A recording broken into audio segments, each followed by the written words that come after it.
Man, how good must 2-4 feel for a team like the New York Giants? The Titans, with a big trip to Las Vegas this weekend, could they have the opportunity, easy for me to say, to do the exact same thing? Good morning. Welcome in on this Friday. Hope you're having a great start to almost your weekend. We'll get you there a little faster if we can help it. Lucas, Robert, and me with you until 1 o'clock. We will have Coach Dave McGinnis. We will have Brett Kern on the show today. We have Friday Fire. Do we have things to give away? We Friday do. Fire. We do. What do we have back there? Bring the horizon. Oh, did you study up? No, not really. I just assumed that was how it was said. I don't want you to do that voice anymore because it started a coughing fit that lasted for 20 minutes last week. I'll be okay. I've only had like 2 cigs this morning. So I think we're rocking and rolling, man. Darts are good, Bryce R. says in the chat. Love to smoke a good dart. He says dart is good, but for Robert Walsh, darts are good. Whatever kind of dart you're interested in, that dart was smoking on a Philly pack last night. Eagles looked totally pedestrian. Now, prior to last night's game, can you tell me the 3 teams, either of you, that were leading the NFL through 5 weeks in 3 and outs? Prior to last night? Prior to last night. That were leading the NFL in Titans. And we're naming 3 teams. Titans were number 2. The Giants. Number 3. Raiders? No. Number 1 was the Philadelphia Eagles. Oh, wow. How about that? What a stat. Look at you. You never have fun stats like that. Well, I actually looked things up last night because I was, I'm trying to figure out. Someone else. Huh? Huh? Oh, I stole it. Yes, absolutely. Can you tell us the last time the Philadelphia Eagles outgained an opponent in an NFL football game that mattered? The Super Bowl? The Super Bowl. They have not outgained a single opponent this season. So, even the best teams in the world, and I think we would all still look around and say the Philadelphia Eagles have a roster that would at least make them at some point viable again after they figure out whatever the hell's going on here. But even the best teams in the world can look mortal. And even the worst teams in the league can look, at least for a stretch. Would we call the Giants' win last night dominant? Because I'm tempted to do so. Now, Jackson Dart does not play the quarterback position at an overwhelmingly high level. But he, with the ability to use his legs, and he's way too physical, obviously that style of play where he's going to CTE his way through your defense is not sustainable. That's a little, he and Cam Scatterbo are like 2 peas in a pod in that regard. Correct. It is insane. 2 future brain-damaged peas in a pod with the way that they play. Did you see that Scatterbo video that was going viral last night from his pregame warm-ups at ASU where he's just literally crown of his helmet banging into a brick wall? No, he's a psycho. I love him. Yeah, sure. He's great. Amazing. 3 touchdowns last night, 98 yards. He has just put his stamp on this football team. The vibes are as high in New York for a 2-4 football team as they have been since when? Like the Tommy DeVito stuff was fun, but they were terrible and eliminated. It's just fun that this dude that's from Jersey that lives at home with a mom who makes cutlets is throwing touchdown passes for the Giants. But it was kind of this, I don't even know. Marketing gimmick. Just this gimmicky fans like, all right, let's have fun with this thing. But this is different. Like this is your first-round pick quarterback combining with a rookie running back, doing things without your star receiver who's sidelined for the year. And you ask, was this dominance? At no point did I feel like the Eagles were going to win this game. You had Jalen Hurts throwing interceptions at the end. Shane Bowen's defense played pretty well. Titans legend Adoree Jackson wants no part of Cam Scatterbo on the goal line. Wanted absolutely nothing to do with that. Titans legend A.J. Brown, future New England Patriot. It seems, based on the way that he is messaging about a players meeting with Jalen Hurts, the quarterback, Saquon Barkley, the running back, and A.J. Brown, that the 2 of them have confirmed. And A.J. Brown is like, I don't know what you're talking about last night. Just messing with Philly media. Like, he's not being serious. You see the big old bleep-eating grin on his face while he's saying, I don't know what you mean. Absolutely brutal night for Philadelphia fans. Did you see how the Phillies lost? No. Oh, my goodness. Extra You innings. watch baseball? Season on the line. I caught the end of this game. Dodgers, game tied at 1. The game is in L.A., and so the Dodgers just got to walk it off to move on to the championship series. And, I mean, we're in extra innings, 11, bottom of the 11th inning, and Orion Kirkring's on the mound. There's 2 outs. There's runners on, and just a bouncing ball to the mound where instead of picking it up and just making a routine play to first where the runner was halfway to the bag, it would have just been the 3rd out, move it on to a 12th inning. He tries to go home because there was a runner going home. And he misses his catcher by like 7 feet. Oh. And it just absolute heartbreak for the Phillies. They lose. Dodgers move on. And then the Eagles get thumped by the Giants on Thursday Night Football. Did I see the Flyers lost too? Philly's crying today. Tough day for Philly. Preds didn't. Preds won 2-1. That's right. Last night. Ryan O'Reilly. Power play goal early in the 3rd period to get it done. So well done by the Preds. Their home opener, their season opener at Bridgestone Arena last night. We'll see if they can't find some ways to make this a more viable season than last year was, of course. Hosting the Mammoth on Saturday. The what? The Mammoth. The Utah Mammoth. It's not a mammoth. It's making the Pred mad. He's mad. Like, predators eat mammoths, dude. Stay with us here. You ever seen Land Before Time? How often That's Ice Age have we had a true Ice Age matchup?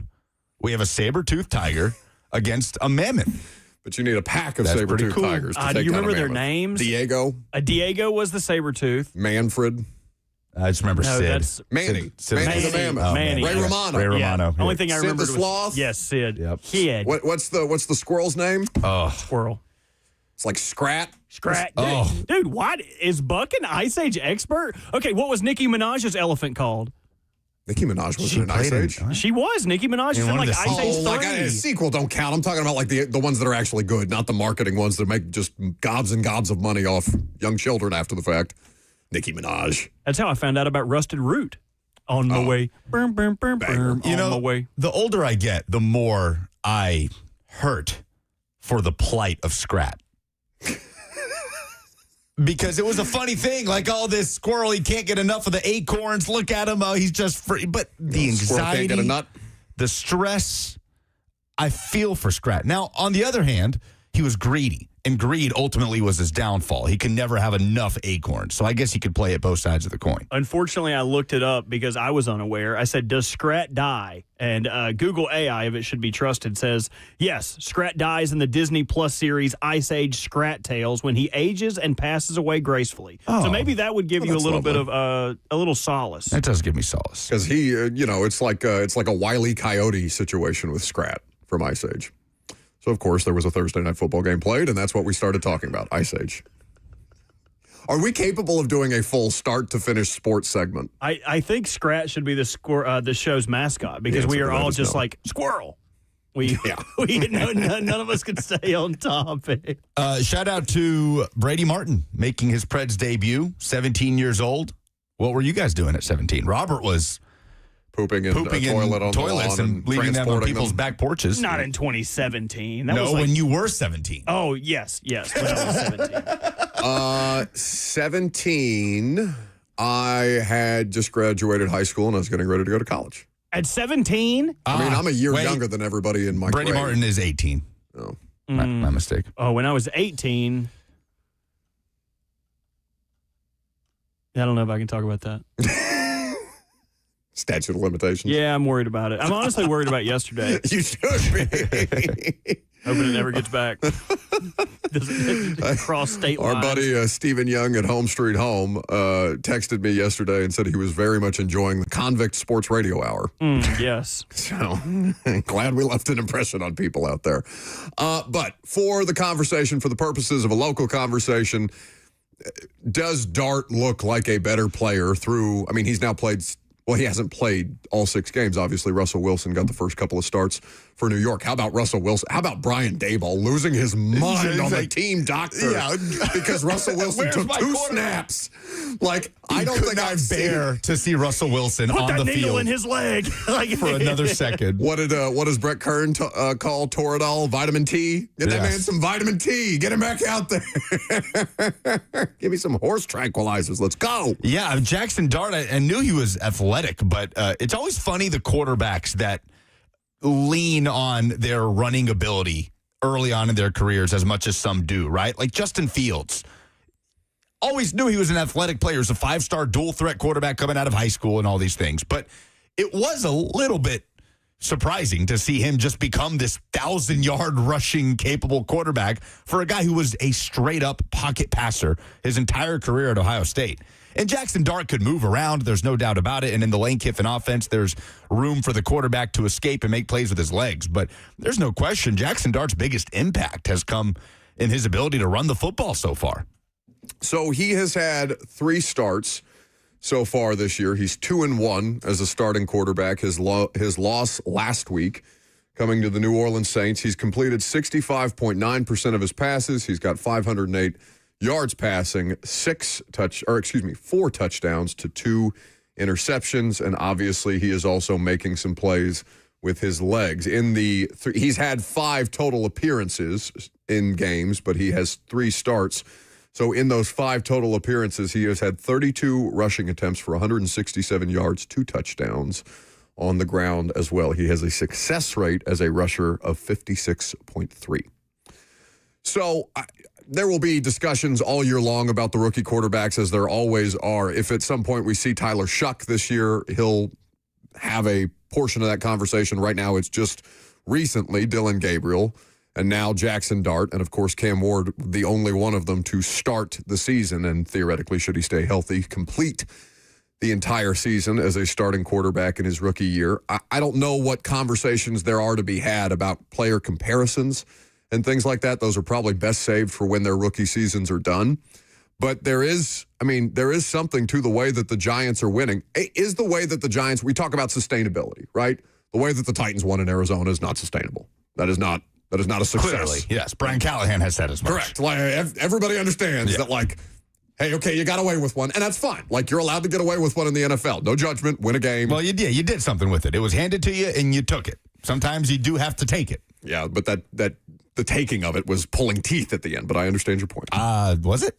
Yes. Pulling teeth? I don't know. Cam Ward dicing up the Cardinals defense? Okay, how many? So I think Nick Suss mentioned this in the press box. The Cardinals gave away what essentially amounted to 17 points, and the Titans won by 1. So it's they took it. Still a little bit of pulling teeth. Cam Ward throwing strikes, baby. Okay. Not sustainable.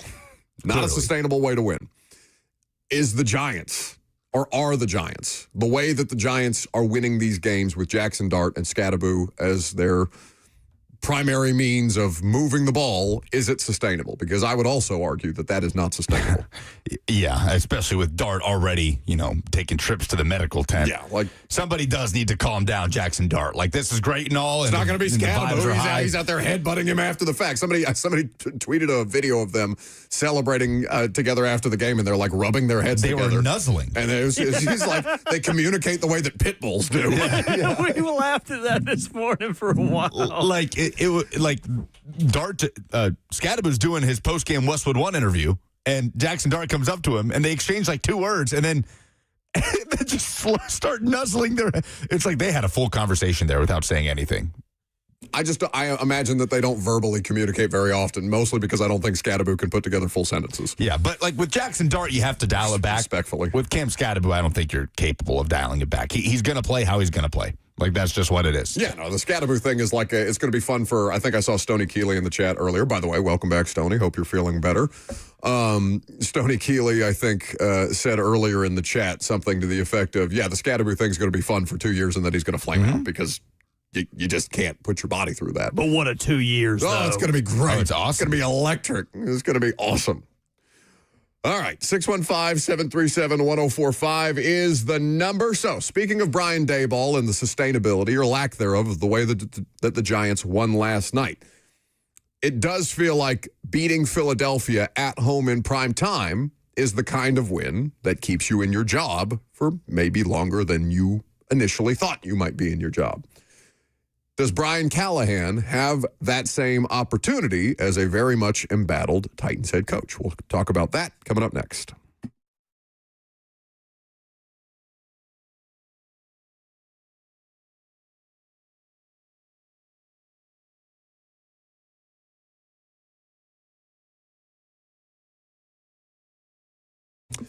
Financial independence is critically important. It is important not just to have your finances in order, but to your mental health, to your well-being, to the security of your family, if you have a family. Trajan Wealth is there to help you achieve that financial independence because so many of us are chasing it or have not yet been able to attain it or have had it for a period of time and lost it because maybe you haven't made the best decisions or your finances, you've lost track of them. It's an overwhelming task sometimes, and that's what Trajan Wealth is here to help you with. Occurrences like inflation, changing economic policies, new laws, and interest rates can affect the financial markets in the short term, but it doesn't make sense to keep changing the way that you invest in response to the daily news. Instead, Trajan Wealth will help you review your strategy and make sure that it's right for your goals, your level of risk tolerance, and your time horizon. Trajan Wealth is literally there to help you decide what to do, to give you a plan that makes the most sense, whether it is tactical investments, whether it is wealth management or retirement planning.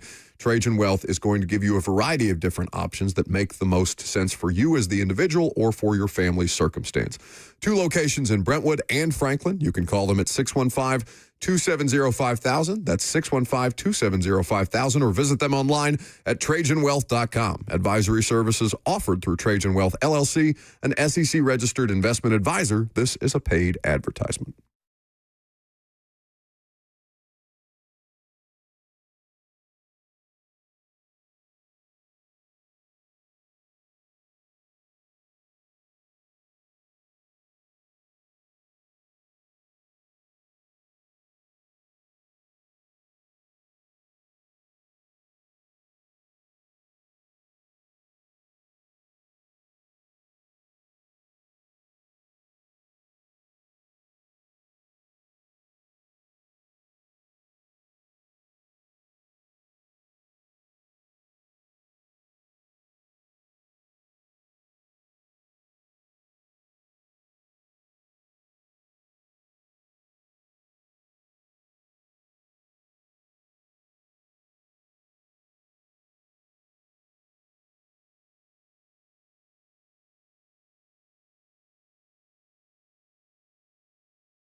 Welcome back to the show.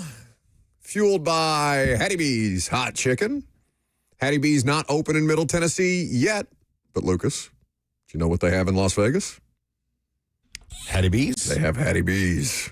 I'm looking forward to seeing if the hot chicken travels. Well, I guess the hot chicken isn't going to be traveling with me, but I will be traveling to the hot chicken. Going to have some Hattie B's in Vegas this weekend and then cover the Titans and the Raiders. I don't know if something would hit harder than like 3 a.m. Hattie B's. Can you imagine being in Vegas, you're out, you're playing the tables, you're going to a bar, going to a club, going to a show, whatever. Come back, you're going through Fremont Street, and then just see Hattie B's. I would devour some drunk 3 a.m. chicken. It would be like an oasis in a slot machine, literally. The desert. It is an oasis in the desert, the Hattie B's. I think it's like a giant like Hattie B's logo on the side of Circa or something like that. I can't remember exactly. Oh, it's in Circa. I think so. I would have to check that out. Circa has incredible eating options as well. If I go to Vegas, that is the only place I would stay is at Circa. We are going to talk about, speaking of hot things, we're going to talk about hot seat conversations here in just a second. But Brandon Rushing says on YouTube, where you can interact with the show, Facebook, YouTube, Twitter, and Twitch, says hot chicken and plains don't mix. Hot chicken would not necessarily be as offensive. Like if you were on a plane and somebody brought out a tray of food, like not like something that was being served on the plane, but somebody had brought their own food onto the plane. And then at what point you're able to lower your tray table and do whatever you want to do. Like hot chicken would not be overwhelmingly offensive. Like the smell of hot chicken is delightful. That's not something that's going to offend a plane. And you can also go mild. You can just go, just their southern fried chicken is just crispy, juicy, perfect fried chicken. You don't have to even go with the spices if you don't want to. What leads the league in most offensive foods that you could eat on a plane? Fish. Anything fish. Any kind of seafood. I mean, like broccoli. Broccoli has a bad smell. Any kind of greens, really, because I could see Brussels sprouts. I don't know where you're getting Brussels sprouts at the airport, but like anything like that would Brussels sprouts perturb me. I feel like fish is going to lead the league in that category. Yeah, that's just general though. That's for the workplace, planes, trains, automobiles. Didn't one of you microwave some kind of fish? I did one time. I did at work. I regretted it. What was it? I brought in like some leftover salmon one time and microwaved it in the bread. And don't worry, our buddy Tyler over at the country station, who enjoys just ripping the two of you at any point. But he does it behind our backs. He does it to me. He will send you videos and be like, Bert, and it'll just be like a fat guy getting hit with a bowling ball in the chest. Like, why is that me? Well, he'll flame me right to my face. So. More comfortable that way. Anyway, so from hot chicken to hot seat, Brian Daboll probably bought himself a fair amount of grace by beating the Eagles at home in front of a home crowd last night. Now, I don't know how much this factors in, and of course, you want for everybody who's dealing with any kind of ailment or illness at this point in time, health is as important as anything. But John Mara has also been recently diagnosed with cancer, so I don't know how closely, like how dialed in the Mara family is right now on the status of their embattled head coach and general manager if the owner is currently going through a cancer diagnosis. Like that's real life stuff that takes priority, of course. And I don't think that within the context of talking about the job security of a coach, that would factor in, other than it's something that would take up a great amount of attention. Plus, you beat the Eagles, and those things are obviously not the same thing. But that feels like as good a reason to buy Brian Daboll, at least till the end of the year, based on their schedule, as anything else. Like any other win, I don't think he's going to have another win on his schedule or potential win on his schedule that would buy him as much grace as last night did. Well, in a season like what the Giants have in front of them, like what the Titans have in front of them, there are a lot of similarities in the context of the two situations. There is not this expectation of get to the postseason, right? Of have a winning record, of make some noise, make a run. I mean, I don't want to just devolve it down to this, but it is just, can you finish the season with the thought of, the feeling of, okay, we've got something. We've got something here with Jackson Dart and Brian Daboll and Cam Scattaboo and that pass rush and a good front and a healthy Malik Neighbors next year with Brian Daboll at the controls. If the Giants can finish this season with that feeling still there, They don't even have to rip off 3 wins in a row here. Like, you saw it. You saw it kind of bottled up last night. Then that, to me, is enough to run it back again with Brian Daboll and see what you can do in year 2 of Jackson Dart and another draft class in place. So, can the Titans get there? What do the Titans? What does Brian Callahan have to do for the Titans to have that feeling by season's end, understanding this is not going to be, in all likelihood, a playoff caliber team? How do they get to that place where they have the feeling of it was a rocky start, but okay, we feel like we've got something here? So, just looking at the Titans schedule, obviously they're at Vegas this coming week. Then they are home for New England, at Indianapolis, home for the Chargers, Week 10 bye, home Texans, home Seahawks, home Jags, at Browns, at Niners, home KC, home Saints, at Jacksonville. If they beat the Raiders and do the thing that, I mean, there's not a single person that's going to pick them to beat the Patriots, right? Like, not even because the Patriots are some kind of juggernaut, but just because vibes are going to be Patriots-centric. I'll be interested to see what the point spread looks like for that game. The Patriots this week go to New Orleans. Obviously, that's a very winnable game for the team that just went up to Buffalo and won in primetime. The Saints just got their first win of the season. I don't know. That's true. And the Saints have shown some life. I mean, it's the same deal with Kellen Moore, where it kind of feels like, okay, we don't know if we have our quarterback, but we feel like we might have something here with Brian Callahan doesn't have that. He doesn't have a Kellen Moore moment yet. He doesn't have a Brian Daboll moment yet. Right. Exactly. No, neither does Mike McDaniel, by the way. And just for reference from OddsShark, now this was 2 days ago, so this was prior to the Giants beating the Eagles last night. But the odds on the first coach to be fired, Brian Callahan is the odds-on favorite at minus 125. Mike McDaniel, this has Brian Daboll at plus 300. I don't know if Jonathan Gannon would leapfrog him after beating the Eagles last night, but it's Daboll, Gannon, Stefanski, Canales, Aaron Glenn, Raheem Morris. This week is such an opportunity for the Titans. It feels like you're getting the Raiders at the best possible time, even if you're going on the road back out west. Reeling, 4 straight losses. Brock Bowers, at this point in time, doesn't feel like a guy that's going to play on Sunday. He hasn't practiced all week. Geno Smith turning the ball over. That interior of the offensive line has struggled all year. An opportunity for Jeff to feast a direct strength of yours straight up against a direct weakness of the Raiders. It feels like such a huge opportunity in a season that is bereft of real, legitimate opportunities to show some sort of proof of concept with the limitations you have personnel-wise.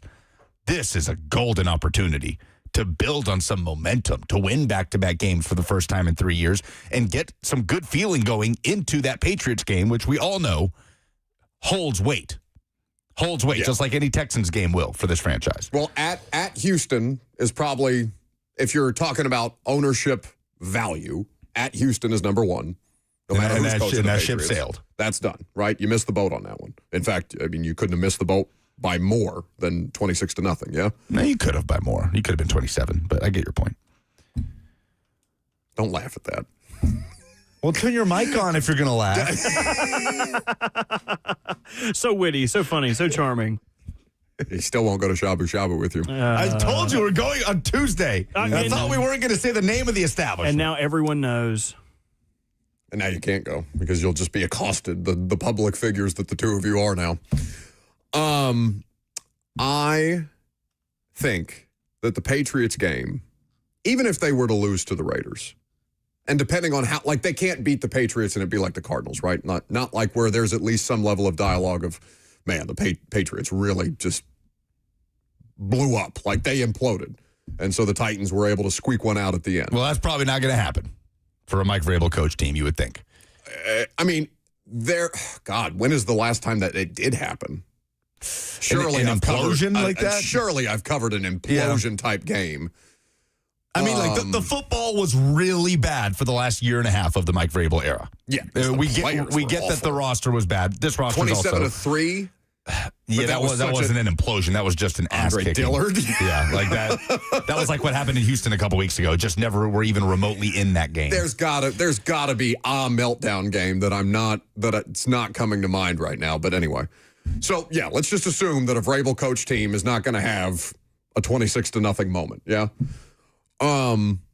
I think that they would have to win like an average NFL team would win a game for that to be a Brian Callahan signature moment. We're still waiting for one, right? Like, he doesn't have a signature win. He has beating a bad Patriots team. He has beating up on a bad Dolphins team with, Mason Rudolph just kind of Mason Rudolph and Nick Folk. Yeah. Just of the 4 wins, the win in Houston last year is the best win. Sure. And that's all well and good. So maybe I shouldn't discount last year's win at Houston. But that would be the value of beating the Patriots at home, given who's on the opposing sideline. That would be considered a higher value as far as the overall NFL discourse, right? That would look like a validating moment, not just for Brian Callahan, but for the franchise that made the decision. Even if it's not got lasting implications, like in that moment, the dialogue would be, well, maybe the Titans didn't get it as wrong as everybody thought they got it as wrong. Shea Wood points out on the F&M Bank chat that Vrabel did have a tendency to get beat by rookie quarterbacks. I don't know if you'd look at those as meltdown games, but like that game in New York against the Jets and Zach Wilson dicing up the Titans defense. Oh, that was such an Aaron Brewer thing, though. Like that was one of the few games that Ben Jones went out of, and then Brewer just snaps it over Tannehill's head. Corey Davis went nuts. Robert, I love that Buck is just incapable of anything negative towards Mike Vrabel. Well, that was Aaron Brewer's fault. Obviously, Vrabel had nothing to do with that. I just remember these games. And for what it's worth, I think Aaron Brewer is like in the top 5 of ranked centers a really nice this year. Yeah, somebody would have to look at PFF. It changes every week. The $2 steak back. But you remember that's the only good game that Corey Davis ever had. Like with the Jets. It was the Corey Davis had a huge game. It was the revenge game. So, was Zach Wilson a rookie that year? Yeah. Okay. But this, like last year, okay, the signature win in Houston. The importance of that game, you scored 30-plus, and you survived a death pick by Will Levis. You still survived it, and you won the game. And then you followed it up getting dummied in Washington. That game's over by halftime.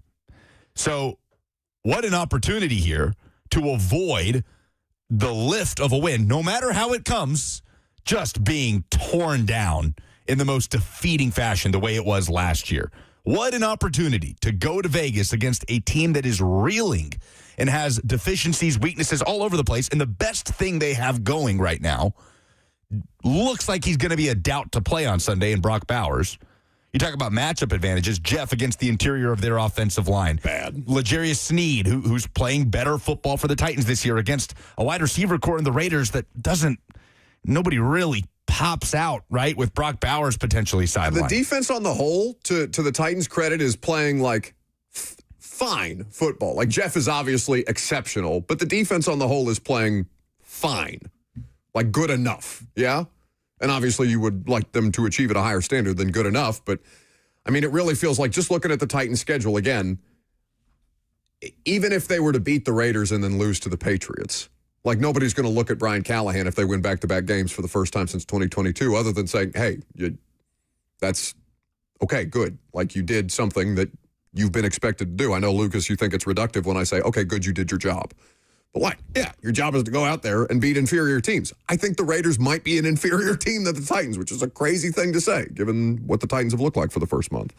But I still think that, you would have to beat New England, and not decisively, but, a close competitive game where you don't make any mental errors, you play a clean game, and you soundly beat them. You soundly beat them at home. Lucas, they still haven't won a game. We're coming up on a calendar year. Since the last home win? The Patriots game at home last year was the last time. The home fans haven't seen them win a game in damn near a calendar year. So I think at New England, home against New England would almost have the same Brian Daboll beat the Eagles in New York effect. Because the Giants have lost countless games to the Eagles in the last couple of years. Under Brian Daboll or anybody else. The Eagles have just been great in that division. Who's the biggest receiving threat for the Raiders? I'm trying to just looking through that. It's Bowers. It is Bowers. Jacoby Myers is their lead receiver. He was quietly a 1,000-yard receiver last year. Trey Tucker's having an okay year. Dante Thornton's been a starter for them. They've got the TCU guy, Jack Besh, or it's Besh, right? That's how you say the last name. The TCU wide receiver, and of course Ashton Genty. Can you avoid the third quarter dam-breaking 60-yard run from Ashton Genty that the Titans defense has given up in the last couple of weeks? Even if, last week the guy fumbled in the goal line. You still gave up a 72-yard run in a game where, for the most part, you were doing okay stopping the run, understanding the Cardinals were down their top 2 running backs. So that would rely on a couple of different things, right? I mean, Cosell has talked about this. Cedric Gray has played really, really well against the run. He's a bit of a liability in coverage, which is something that maybe he'll develop and grow over time. And he's still a young player, right? It's year 2 for Cedric Gray. He's just gotten into the lineup. They're letting him wear this custom black Titans jersey at practice because he's the dirty work player of the week, whatever that means. Cedric Gray? Yeah. He's having a really nice few weeks here. Yeah, he's got 29 tackles in 2 games. It's impressive, right? He's good against the run, and he's not good in coverage. So yeah, you would have to play sound run defense without Tavondre Sweat. I think they are capable for doing that at periods of time. Have they had an explosive run against them in every game this season? Yeah, that's the thing. Like, those runs are inflating that number, and that number still counts. So you don't get to just take that away and say, yeah, but if this doesn't happen, it does happen, and that's the issue. But Jonathan Taylor, for example, ended up having, if you had Jonathan Taylor on your fantasy team when the Titans were playing the Colts, you did pretty well that day. But Taylor went for 102, 17 carries, 102 yards, along of 46. So that's almost half of his yards on that one run. If you can stop giving up those explosives in the second halves of games, understanding the offense puts a lot of weight on the defense, but your rush defense numbers would look markedly better, much better than what it looks like now, which is near the bottom of the league. So according to PFF, the Titans defense has surrendered 15 explosive runs this season. For comparison, they only gave up 24 explosive runs in the 23 season. 23? Yes. Okay. What was last year, out of curiosity? I don't have that in front of me anymore. Okay. There's also a difference between, let's not put Brian Daboll and Brian Callahan in the same category. Daboll has had more success as a coach this is his 4th season in New York. Yeah, he's only had one winning season, but he's had a winning season. He's not 4-18. We've seen him as a successful play caller at multiple levels. Alabama went to a national championship with Brian Daboll calling plays, and obviously the Buffalo Bills, that's what got him the Giants job. He took them to the playoffs. Yes. I don't want to put them on even footing and say, oh, Brian Daboll just got that win last night, so that buys him as much grace as Brian Callahan beating the Patriots. They are not the same. There's no question who has more to prove, but there are similarities. Like the Venn diagram of the Titans and Giants season 2025 in a vacuum does have some overlap there. And Brian Callahan, similar to Brian Daboll, can have some momentum and usher things in the right direction if the Titans do some of the things that we've seen the Giants do this year. 615-736. Go ahead, Robert. Oh, I didn't even have anything. Oh, your microphone was on. Yeah, I just like the light. It's dark back there. Literally every light back there is on. Yeah, he gets scared. Now I can't see you at all. That's kind of creepy. It's my little night light. 615-737-1045 is the number. You have a stat of the day? Sure do. SEC stat of the day next.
Can I just say how much I appreciate the amount of emphasis that you put on your pronunciation of sec? Yeah, what? That's it's doing a lot of work there. It's like hold the Got damn the weight back. of its world, Spider-Man on its shoulder. He's like stopping the train, like, and I'll keep playing this until you go out to eat lunch with me. Okay. Oh, I like that. That's fine. I told you Tuesday. But it's also spooky season. Tell us something scary, SEC boy. The original It was on TV last night. I watched a good chunk of it. Is that the Or clown yesterday movie? afternoon. Mhm. Yep. Yes. Listen, it's an upset when I get any reference at all. All right, what do you have? A huge weekend. Huge. Not just in the SEC, just across the college football slate. Your boys, Indiana, I know you will pretend to care when they go to Oregon at 2:30. Odds you watch it, very, very low. But in Unless the SEC, they lose, and then I won't claim them at all. you've got Georgia going to Auburn, renewing the South's oldest rivalry. Obviously, Tennessee hosting Arkansas. Both teams coming out of the bye. Bobby Petrino leading the way there. South Carolina at LSU, a game that, if you posed it to us a month ago, we would have said, all right, here we go. Couple of college football play. It could be a playoff elimination game for either team. I suppose it could still be for LSU. It is absolutely for LSU. And then you've got the Red River Shootout or the Red River Rivalry or whatever people are calling it these days. The stat of the day that I have is Oklahoma, who is the number 6 team in the country, taking on unranked Texas at the State Fair in Dallas, as they do each and every year. Texas still 1.5-point favorites. A lot of that revolves around the health of Oklahoma star quarterback John Mateer, who was upgraded to probable yesterday. So does he play? I bet he's suited up out there in warm-ups, even if he doesn't play, and if there's no intention to play him, I'm sure there will be some mind games at some point along the way. But the stat of the day is not about John Mateer and the Oklahoma offense. It is about this defense. Oklahoma's defense, through 5 games and a 5-0 start to the season, has given up 3 touchdowns. 3 touchdowns. Yeah. In college football, that's through insane. 20 quarters of college football. And look, they haven't had a gauntlet, but they've played Michigan, a top 15 team. They've played Auburn at home. They went on the road to Temple. They're not. They don't have like a Vanderbilt. What Vanderbilt has had so far is in terms of a schedule, and what Texas has had so far, having to go to Florida and play Ohio State. But 3 touchdowns through 5 games. So here you go, Arch, and this Texas offense looking for that bounce back. Can you find yourselves with the pressure on in what is essentially an elimination game for Texas and what could dash the entire hopes of your season on one afternoon in the Lone Star State against that Oklahoma defense, of course, head coach Brent Venables, and they've just been dominant all year long. All right, let me ask you a question, and you may not have a definitive answer to this, but I'd just be curious to know your reaction to it. Is there a scenario in which Arch Manning gets benched this season for Matthew Caldwell, who's the Longhorns' backup quarterback? Oh, man. Because if I had to pick one where, like, Arch is just drowning and they're getting their bleep kicked in, it would probably be Oklahoma. Yeah, at some point, like... Also, what is this Brett McMurphy thing about? Do you see Brett McMurphy, the college football reporter? What, you don't like Brett McMurphy back No. Well, what's wrong with Brett He breaks McMurphy? everything. Let some local people break some stuff.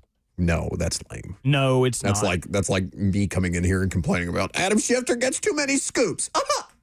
Okay, what if he steals your scoops? That would never happen. You'd be upset. I don't think that would ever happen in the history of time, but it's fine. Nah, Brett McMurphy's lame. Well, but he put out, do you have the tweet in front of you? Nope. Okay, well, Brett McMurphy said something to the effect of, sources confirm that John Mateer may or may not play in this game. Okay, yes, I do see that. Yeah. Might or might not play against Texas. Yes, probably an unnecessary update. So, whatever the that situation. feels like it was a little tongue-in-cheek. You think? Oh, yeah. Sources confirmed to On3 Sports that John Mateer might or might not play against that is I need a sarcasm font on Twitter. Absolutely deserves I don't think he was. Because I just looked at it, I was a real like, report. So you don't think that was like a Josina McMurphy update? you got to stop picking on Josina. Dude, they're all bad, man. I've never once opened one of her tweets and thought, oh, wow, this is some pressing information that I didn't have and is very easily digestible. Thank you for the Harry Potter novel of information. Yeah, it's really tough to like get through the tweet. That I would say that she needs a Twitter editor. In the same way we need a sarcasm font, Josina needs a tweet editor. It's the SpongeBob font. Big letter, little letter. Big letter, That little takes letter. too long. McMurphy's not going to do all that. Anyway, could Arch Manning get benched? Yeah, I mean, to your point, like at what point is it just a confidence thing where it's like, hey man, let's just dial it back. Like he's let's drowning. just reset it. Yeah. I could see that scenario, sure. Now, because that was just to kind of, and I don't want to take it completely out of the SEC because I know you have other things to get to, but like I had that reaction. We collectively, the five of us sitting in the press box, Jimmy wasn't, I don't think Jim Wyatt was going to ask Brian Callahan if Cam Ward should be sat, if he was going to continue to struggle before that fourth quarter in Arizona. But like the rest of us who are not team media, we're looking around at each other like we have to ask Brian Callahan if they should sit Cam Ward down for a period of time. And I brought that up to Dan Orlovsky on text, and he acted like I was an insane person. So I don't know what the appropriate, like how a coach would receive something like that versus the way that it would make sense to us. You know what I'm saying? Like, what? Texting Dan Orlovsky. I can't text people without a fine. You could just say you could text someone. Dan's relevant because he's out here calling Cam Ward spectacular after he went 5 of 18 or 5 of 16 in a half of football. Like, I can't. The other stat of the day, we'll see what happens. Oklahoma, Texas, like at some point, something has to click with this Texas offense. They can't run the football. Like, it's not all on Arch Manning. But we'll see. Oklahoma has an elite defense. Michael Hawkins is the backup quarterback. Dude can run. And that game's always fascinating at the Cotton Bowl. So, Tennessee, Arkansas. We don't need to keep hammering on Taylor Green. Really good at running the football. Let me just throw in this last stat. He has 7 less carries than their number 1 running back. If that tells you just how much they lean on Taylor Green, the dual threat quarterback of Arkansas. 54 carries on the year for 441 yards and 2 rushing touchdowns. But Arkansas comes into this game knowing they're not going to win a 27-24 type of game. If Arkansas is going to win this game, it's going to be more like that Tennessee-Georgia score, right? It's going to be a barn burner. They're going to be aggressive. They're going to go for it on 4th down. Arkansas, by the way, is top 5 in the country in 3rd down conversion percentage. They're one of the best, 55.81%. Tennessee, by the way, is outside of the top 50 in opponent 3rd down conversion percentage. They're giving up 40% of opponent 3rd downs. So Arkansas is going to have its foot on the gas for 4 quarters here. This is Bobby Petrino's opportunity for a signature win in his first game as the interim head coach. I think back to the Syracuse game.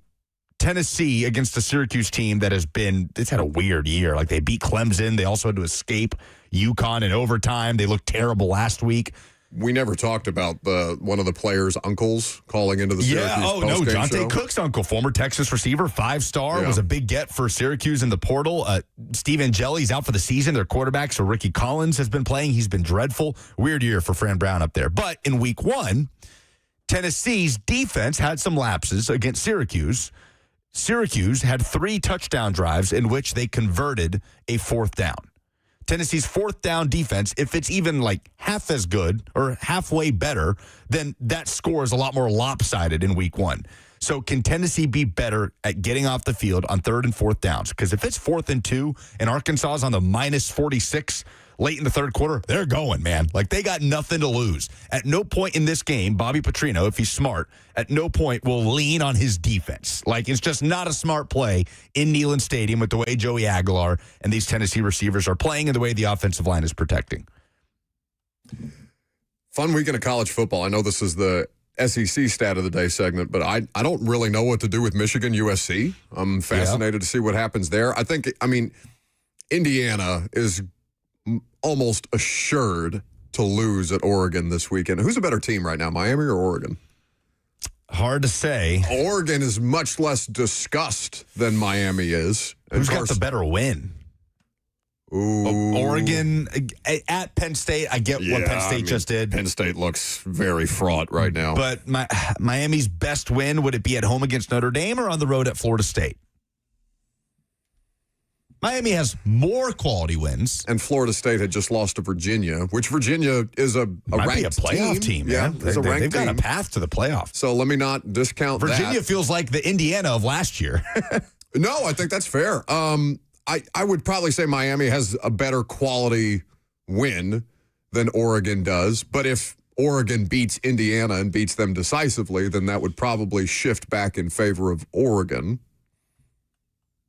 Unless you don't think much of Indiana this year. I mean, Indiana feels like a playoff team. Like, it's this game. They're undefeated. They have this game, and they have Penn State down the road. That Penn State game looks incredibly winnable. They could drop this game, and hell, they could lose the Penn State game and, I don't know, maybe find their way in if some other things happen. Yeah, just a complete aside, and we'll get into some more Titan stuff here in just a second, and we'll go to break shortly. But we were talking amongst ourselves in the Titans media room yesterday between practice and open locker room and talking to assistant coaches. And Nick Suss of the Tennessean, mentioned just kind of offhand, all right, let's just assume that Brian Callahan's gone at the end of the year. I don't think that's a totally off-the-wall assumption. Would you not hire Curt Cignetti, but would you at least have a conversation with Curt Cignetti just to be like, hey, what are you doing over there? Like, what do you got going over here that would work so well at Indiana? And obviously these are two completely different levels of football. It's not going to be as easy to recreate or do what Cignetti just did at Indiana as it would be in the NFL, because obviously the rules and the transfer situation, NIL, all these things are different. But Suss was like, wouldn't you just want to talk to him? Just kind of pick his brain a little bit, see what's going on over there. He's a 61-year-old man, not a long-term solution by any stretch of the imagination, but like to do what he has done at a program like that is the stuff I think akin to football miracles. No, it's crazy. I mean, Fernando Mendoza is sitting here as maybe the number one quarterback draft prospect. But I don't know, man. It doesn't hurt to have a conversation, but that just feels risky. It made me laugh, but I was just like, well, okay. Indiana football, if you can resurrect them from the dead, you can do anything, it seems. The most interesting games in Week 6. We will talk about them in the context of the NFL. We will preview the Titans and Raiders with Coach Dave McGinnis. We will give you tickets if you give us your Friday Fire at the end of the second hour, coming up next.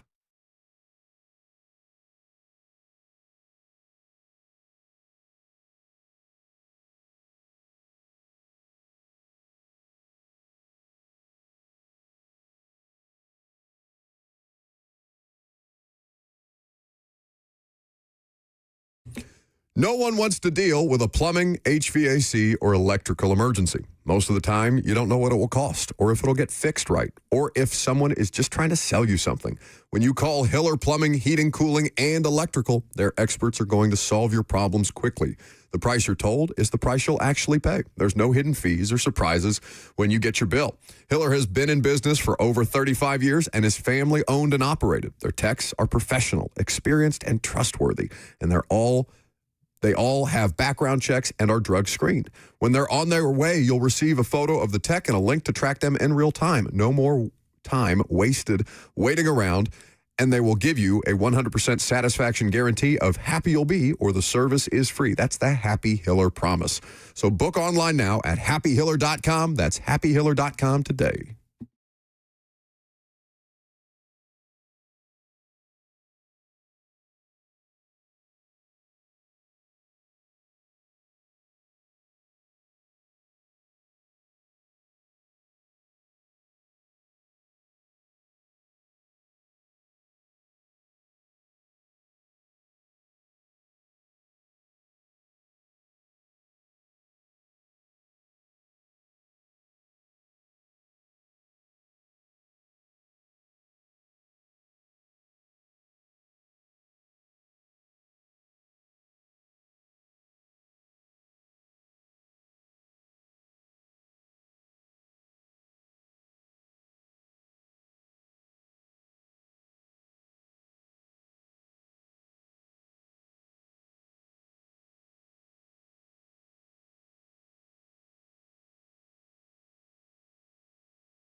11:02. Good morning from the 104.5 The Zone studios. I'm Lucas Panzica. Cam Scadaboo ran for 3 touchdowns, and the Giants beat the Eagles 34-17 on Thursday Night Football for their second win of the season. Eagles have dropped 2 in a row after a 4-0 start. The Nashville Predators won on opening day at Bridgestone Arena 2-1 over the Blue Jackets. Ryan O'Reilly providing the winner on a power play goal in the third period. The Preds host the Utah Mammoth tomorrow night at 7 p.m. The Titans looking to pick up a second straight win this Sunday in Vegas. They take on the Raiders. Arden Key, Marcus Harris, and Joey Sly did not practice yesterday. Jeffrey Simmons, Tajay Spears, and J.C. Latham were limited. Brian Callahan will update injuries later today. The League Company countdown to kickoff hits the air at noon. Farm Bureau Health Plan's Titans countdown starts at 2, and kickoff between Titans and Raiders is at 3:05 from Allegiant Stadium. The Tennessee Vols are out of the bye week and back home. They host Arkansas, led by interim coach Bobby Petrino at Neyland Stadium. Kickoff at 3:15. Vol Network coverage on The Zone begins at 12:30. For all your foundation repairs and waterproofing needs, visit USSTN.com. Breaking news at once on your home for the Titans and Vols. This is 104.5 The Zone.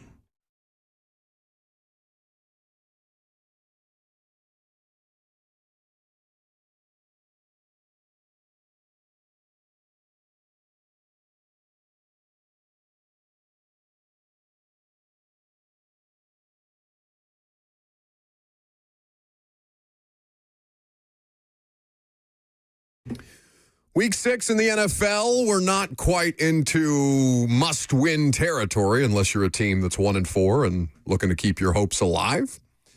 But if you're, I'm sorry, I wasn't a reference to the Ravens, Robert. I was talking about the local team. Don't make a face at me like that. It is a must-win for you this weekend, though.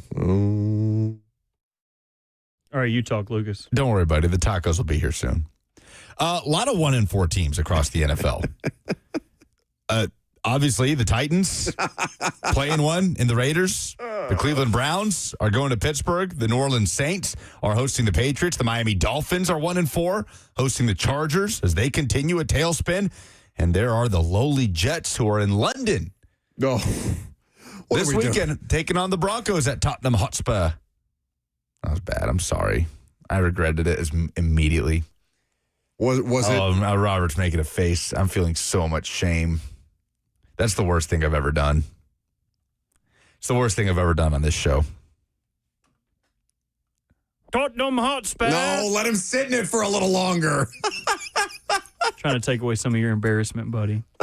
I said Top my of the sorry. Morning, chap. I gave my apology. Nice day for some footy. That was so bad it was offensive to the good people of the United Kingdom. Like not just England, but all of them. First you take our tea and now this. Apologies to my good pal, Tony Husband. Yeah.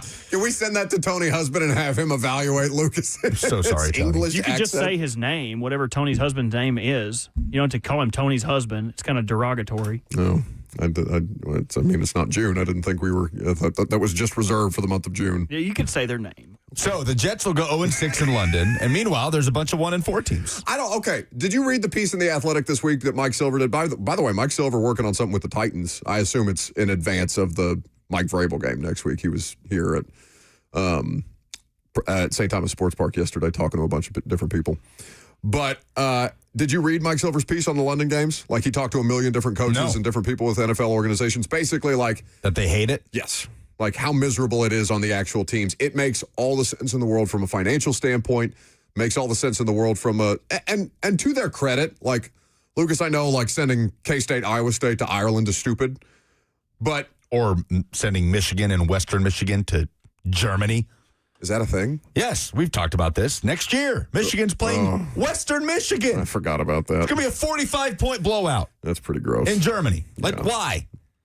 Well, that's the thing. College football makes the least amount of sense over there, but, like, I get it. If there's money being grabbed at, the leagues are going to try and grab at money. Anyway, there's a huge piece in The Athletic this week, really, really well documented and well reported by Mike Silver about all the different hurdles that it takes to get an NFL organization, a whole NFL organization, much less two, to play international games, much less to keep them abroad the way that some of these teams, the Vikings for example. Yeah. Might as well stay over there. The Jags are best equipped to do that, but it doesn't mean that it's easy on the Jags, right? Like it's a pain in the ass.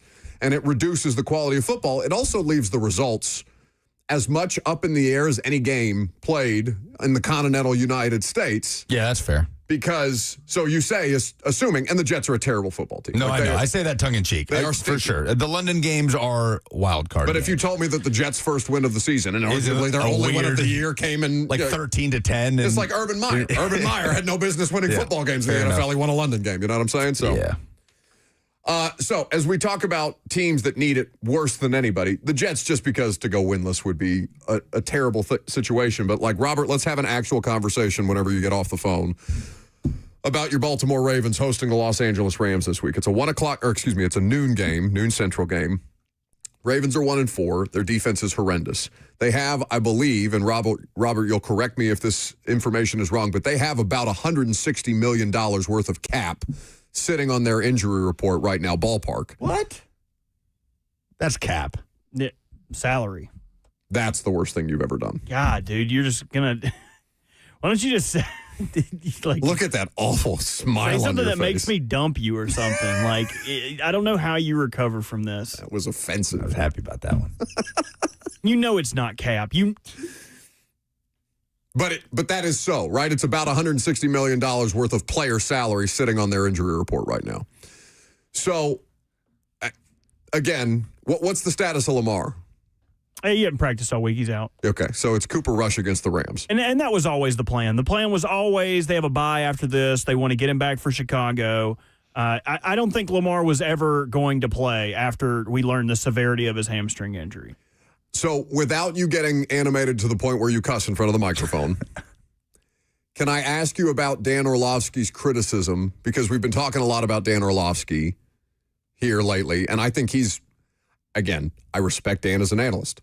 I enjoy his work on NFL Live. I enjoy his work when he's calling games.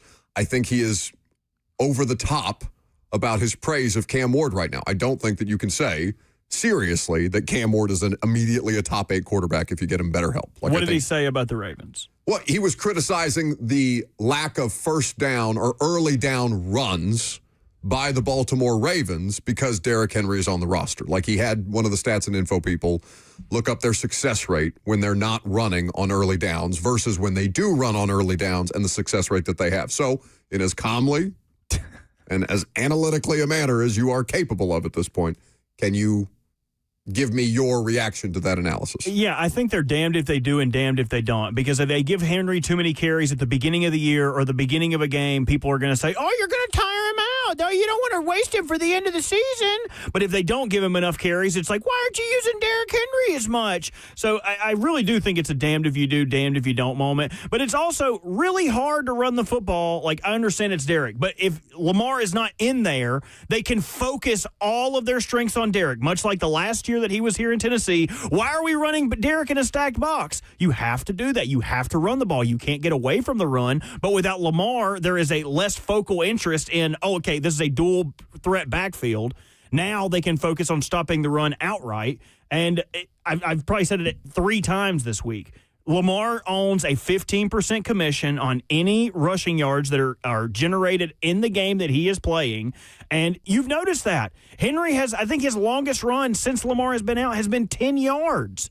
They are just suffocating the line of scrimmage. Yeah. So playing with a guy who it's a completely different game plan when he's in the game, I think it's aces to eights right now. Like, there's nothing you can do right now to make this work. And the Rams have a top 10 rush defense. Oh, tell me about it.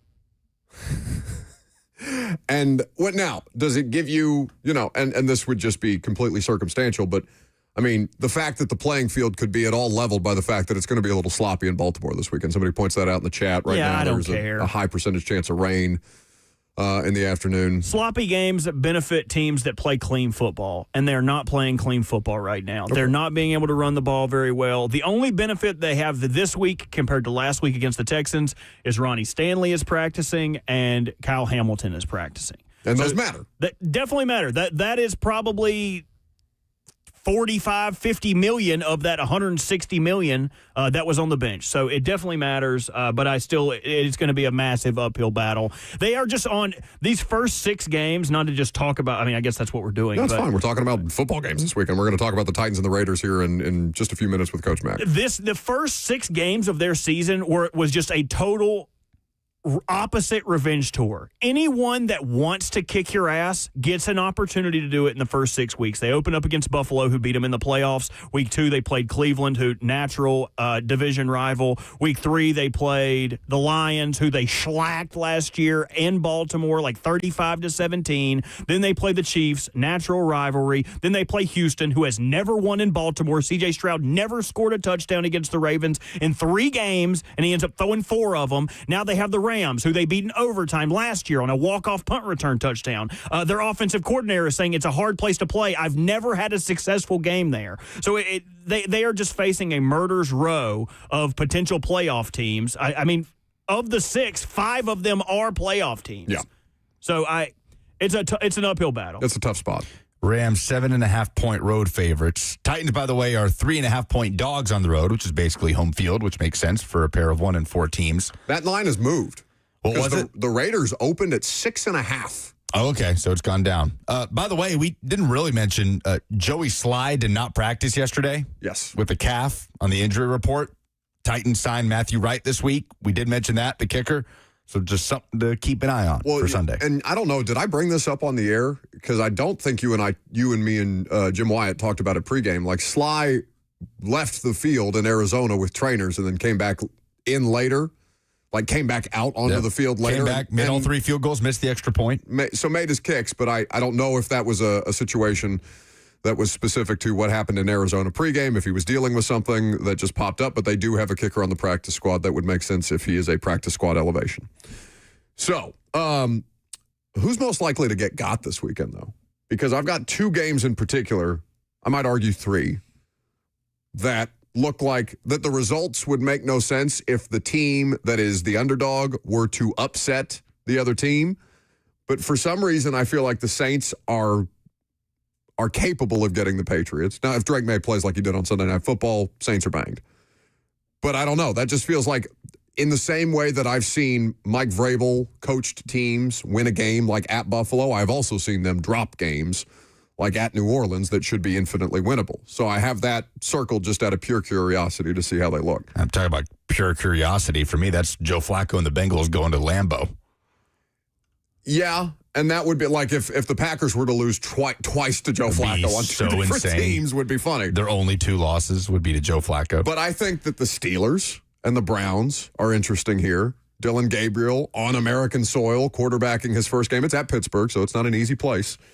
But I'm fascinated to see what the Cardinals and the Colts look like this weekend. There's no reason that nobody within their right mind would pick the Cardinals to upset the Colts in Indianapolis. But like, if I had to pick weird results that we could be talking about, like that makes no damn sense at all. The Colts just feel like a wagon right now. They are a wagon. They are the definition of a wagon. Like their only loss at SoFi Stadium against a good team, a lot of self-inflicted wounds in that game, including another fumble over the goal line. 615-737-1045. We'll talk to Coach Mack of Titans Radio coming up next. We'll take your phone calls too. I'm Buck Rising. It's 104.5 The Zone.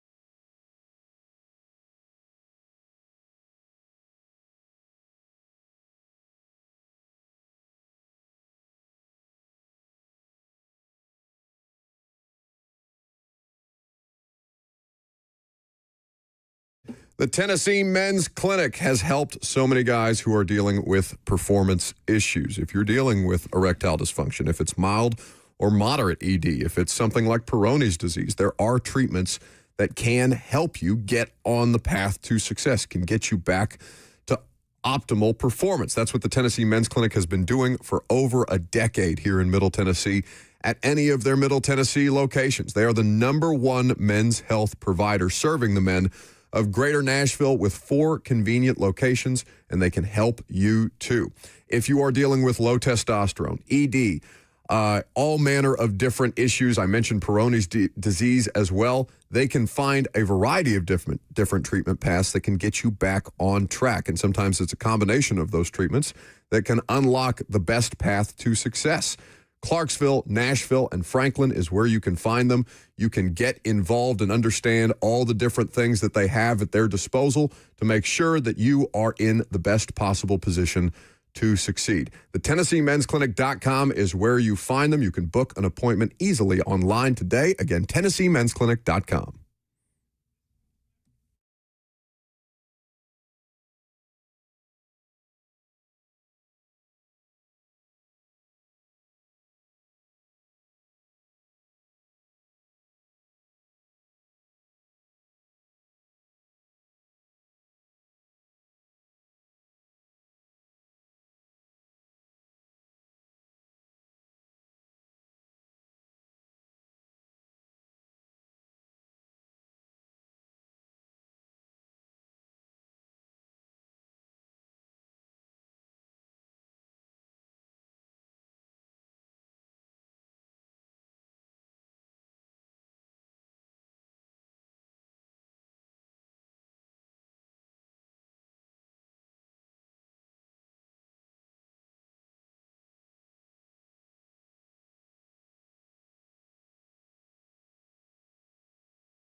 Welcome back to the show, fueled by Hattie B's Hot Chicken, the best hot chicken in the world.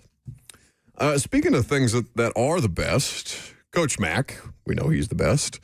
Coach Dave McGinnis of Titans Radio always joins us at about this time. We'll look forward to his analysis here just momentarily. But Coach Dave McGinnis is also presented by the South's most trusted Ford dealer, Two Rivers Ford, who I just saw was voted the best of Nashville, best auto dealer, according to the Nashville Scene poll. Those best ofs come out every year at about this time. So congratulations to Two Rivers Ford. They are awesome, and they make Coach Mack possible, which makes us even happier. Happy Friday, Mack. Hey, Buck. Hey, Two Rivers Ford earned all of that. They earned all of that plus. You and I both are huge customers and huge fans, and we know that they've earned that, so congrats. Absolutely. So what kind of personal victory lap does Coach Mack take when the Birdnals go down the way that they did last week in Arizona? Not one at all, and was encouraged to do it quite a bit when I was there. I finally had to cut off all of the appearances on the radio there. Said, look, I'm not coming on anymore. I'm not here to pile on. I was very happy for the win.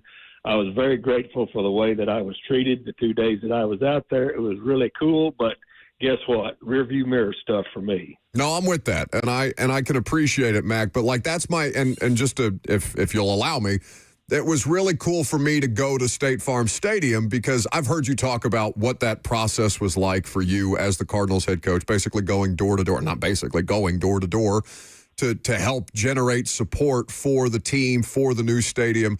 At that point in time, it's first game that I've gotten to do there. I wasn't traveling in 2017, the last time that the Titans went out west that way. So for me to be able to just not that you need any extra praise from a schlub like me, but it was awesome for me to stand in that stadium and know that that was in large part due to the hard work of you while you were there. So I just want to give you a little extra shine if I can, Mac. Well, that's very kind of you, but it was, and it was, look, they'd already had 2 referendums fail, and that was one of my main charges when I accepted the job full time from Bill Bidwell. He said, you got to help us get a stadium because they'd had 2 referendums fail. And if that one had failed, which, I mean, it was razor thin too. If we don't beat Washington that Sunday before, no way that thing passes. It was bottom line of everything else with all the work that we did talking to tribal councils. It's going to be about 3 chapters in the book, but they'd have had to move because it was untenable what was going on there at Sun Devil Stadium for them as a National Football League franchise. So, yeah, I feel really good every time I go in that stadium. And the fact is, the people that were there, they always give me, as you say, they say, Mac, we know what it took because they were there. They witnessed it. They witnessed Jake Plummer and myself and Rob Moore knocking on doors at 7:30 in the morning and housewives coming to the door with curlers in their hair with their kids eating cereal and said, look, we need your vote. So anyway, it was good. And I just very, very thankful that the Titans went out there and pulled out a win. And so the ride home was a lot easier. Sure enough. So we've talked to Brian Callahan. We talked to the players about, listen, impressive to do what they did in the fourth quarter for sure. But that is not a week-to-week sustainable way to win games, stating the obvious. So what about their performance? Let's start defensively, Mac, if we can, because they give up early touchdowns, but then and I understand that they give up the long rush, and DeMarcado has to do them that favor to help start the rally, in essence.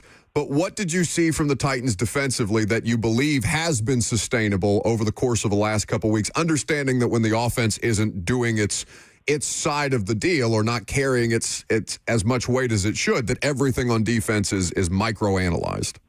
Yeah, well, there's a yin and a yang to that ball game too, because basically the offense couldn't get anything going series-wise for any kind of continuity at all, and the defense gave up an explosive play, to Marvin Harrison, and then they couldn't consistently stop the run. And all of a sudden that switched. So what that tells you is, first of all, the run defense. I've called a lot of defenses in this league. Run defense, Buck, is very, very easy to fix, and it's easy to fix for this reason. Those 8 gaps haven't changed, since Bronco Nagurski. Okay, you've got to get guys in the gaps, and it's got to be gap sound, and you've got to tackle well. That's something that you can very, very easily delineate and see when you're going through film. It doesn't have to be the day after. It's right there on those pads. You can see it. You can adjust that. Now, the thing that you can't do is you've got to be on point every play, because giving up explosives early, I mean, and you're right. That's not sustainable to get down that early in a ball game, because that's not the way the National Football League typically goes. So what that tells you is you got to have some consistency, especially defensively in the run game, and that's going to be extremely important this week, because guess what? Guess what the strength is of that football team that they're getting ready to play this week? It's the run game. Ashton Jeanty is a problem. Pete Carroll, I've competed against him for a lot of time. He wants to run the football. So that has to be paramount in your mind to do that. But they know that they can do it because we've seen them do it in spurts. Spurts is not what wins you ball game. Consistency is what wins you ball games. Coach Dave McGinnis of Titans Radio here with us on 104.5 The Zone. Another mid-afternoon kickoff for the Titans. We will get you started with the Lee Company countdown to kickoff. Back here in Nashville, I'll be in Vegas, of course, starting at noon, and then the broadcast, of course, just after 3 p.m. Central Time. And, Coach, the offense kicked into high gear in the fourth quarter as the sense of urgency was high. We saw them get into that tempo, that 2-minute, and Cam Ward flourished there. And it's very easy, Coach, for Titans fans to say, okay, take that and apply it to 4 quarters. But how do you find that balance of trying to take some of the principles of what the Titans were doing offensively that brought Cam Ward success last Sunday and applying it to a whole game, understanding that the game's not always going to call for that up-tempo sense of urgency playing in the fourth quarter down multiple scores? Well, look, you had routes open early in the game. We were just missing it, either missing it or they weren't catching it. I mean, that it's not like all of a sudden they were coming wide open and and something magical happened. The thing that has to happen is regardless of and I like tempo every now and then. So does the head coach here. So do most coaches. But tempo has to come with being able to complete passes, and that's the key. And that's no matter what you're doing offensively. You have to, if they're open, you have to complete it.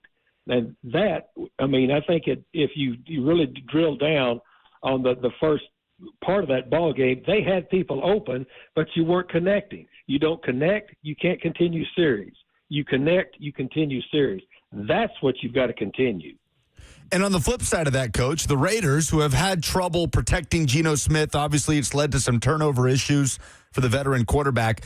What do you like about the matchup there of Jeffrey Simmons and the interior of the Titans pass rush against the interior of that Raiders offensive line with how well Jeff is playing right now? Well, I think you just made the most salient point there is I like the way Jeff's playing against any center guard triangle right now. I mean, he's playing as well as anybody in the league, you know, at those positions. And Jeff's moving. He's playing some 3 technique. He's playing some shade. He's playing some 5 technique. They're moving him around some, but he's a game wrecker right now. He's a game wrecker. So I like any of that matchup in there. And what I really like is I think that the other parts of this defense are starting to feed a little bit off of Jeff, because if you got a guy that's being that disruptive, I mean, I've coached defenses when the interior players were that disruptive, everybody else benefits from it. So what I like Jeffrey Simmons right now matched up against any center guard triangle, because that's the level that he's playing at.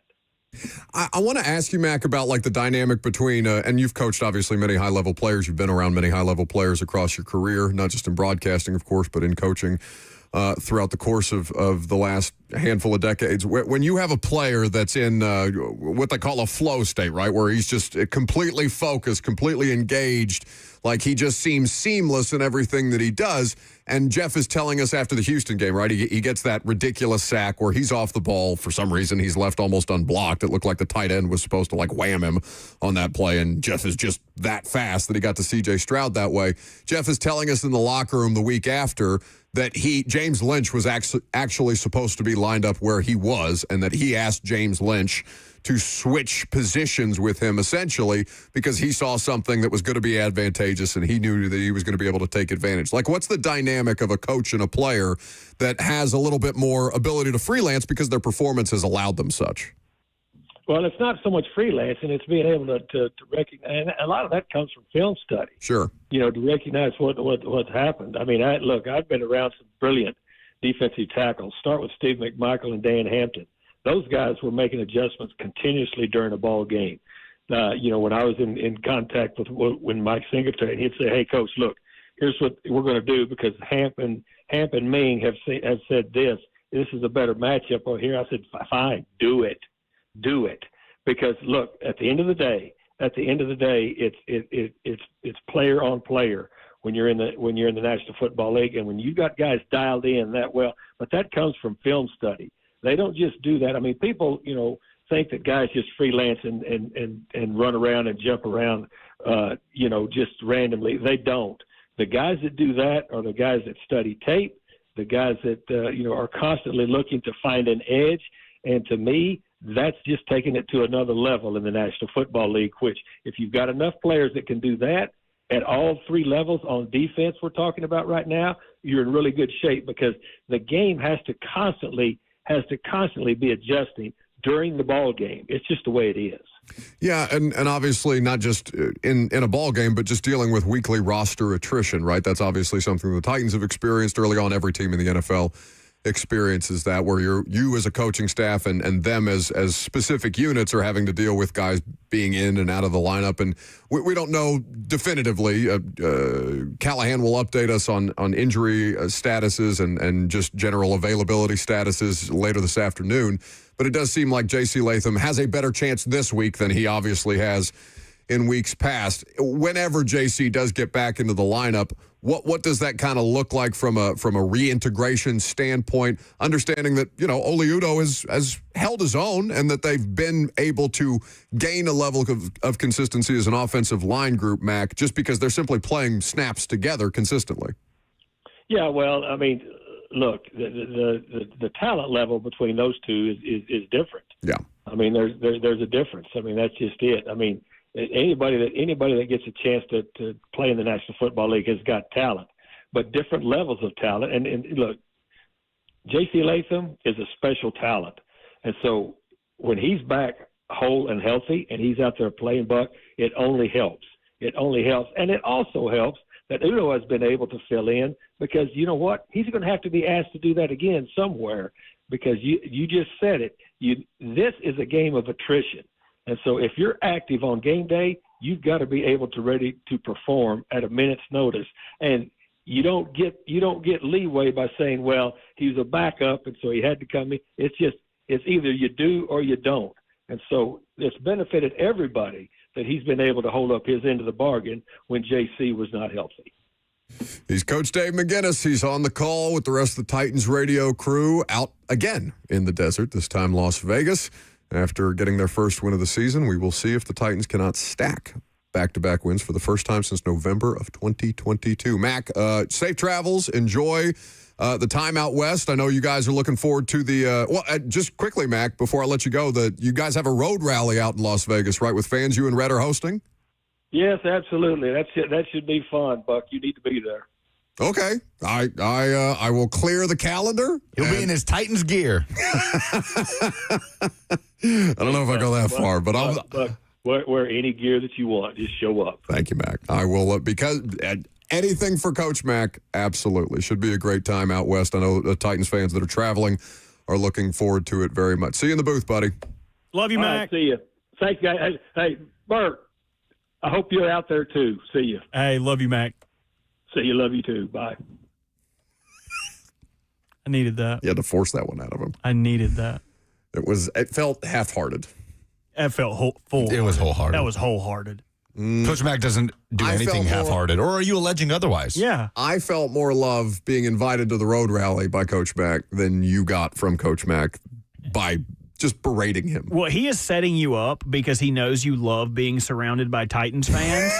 So he was giving Titans fans an opportunity just to you in public.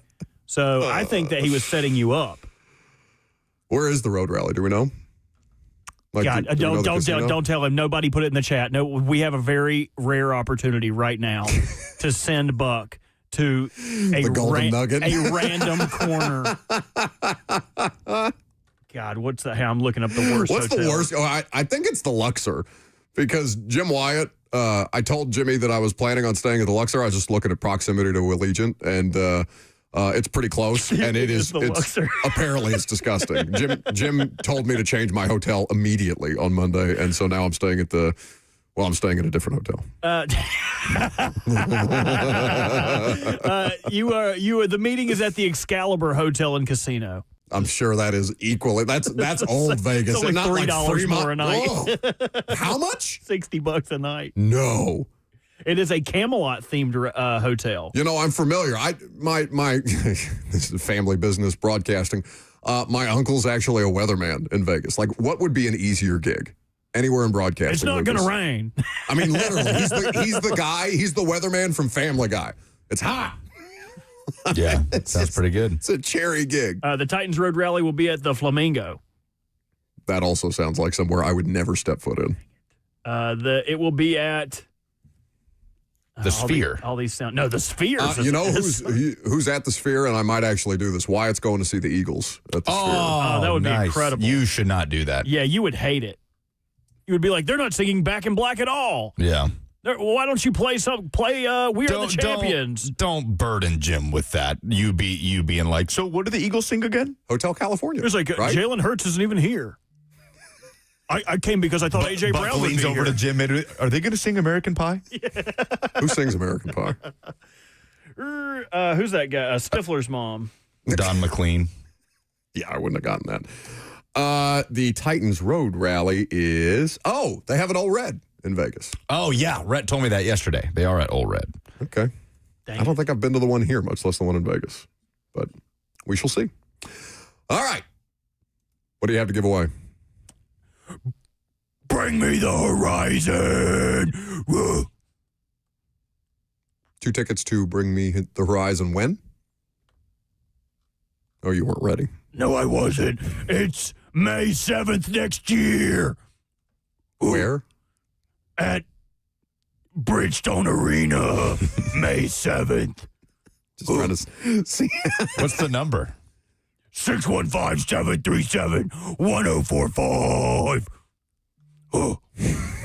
615-737-1045 is the number if you would like 2 tickets to Bring Me the Horizon's upcoming concert at Bridgestone Arena. All you need to do is give us your Friday Fire. 615-737-1045 is the number. Your moment of positivity. What made you feel good? We'll do that next.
for the opportunity to win some tickets to Bring Me the Horizon's upcoming concert. 615-737-1045 is the number.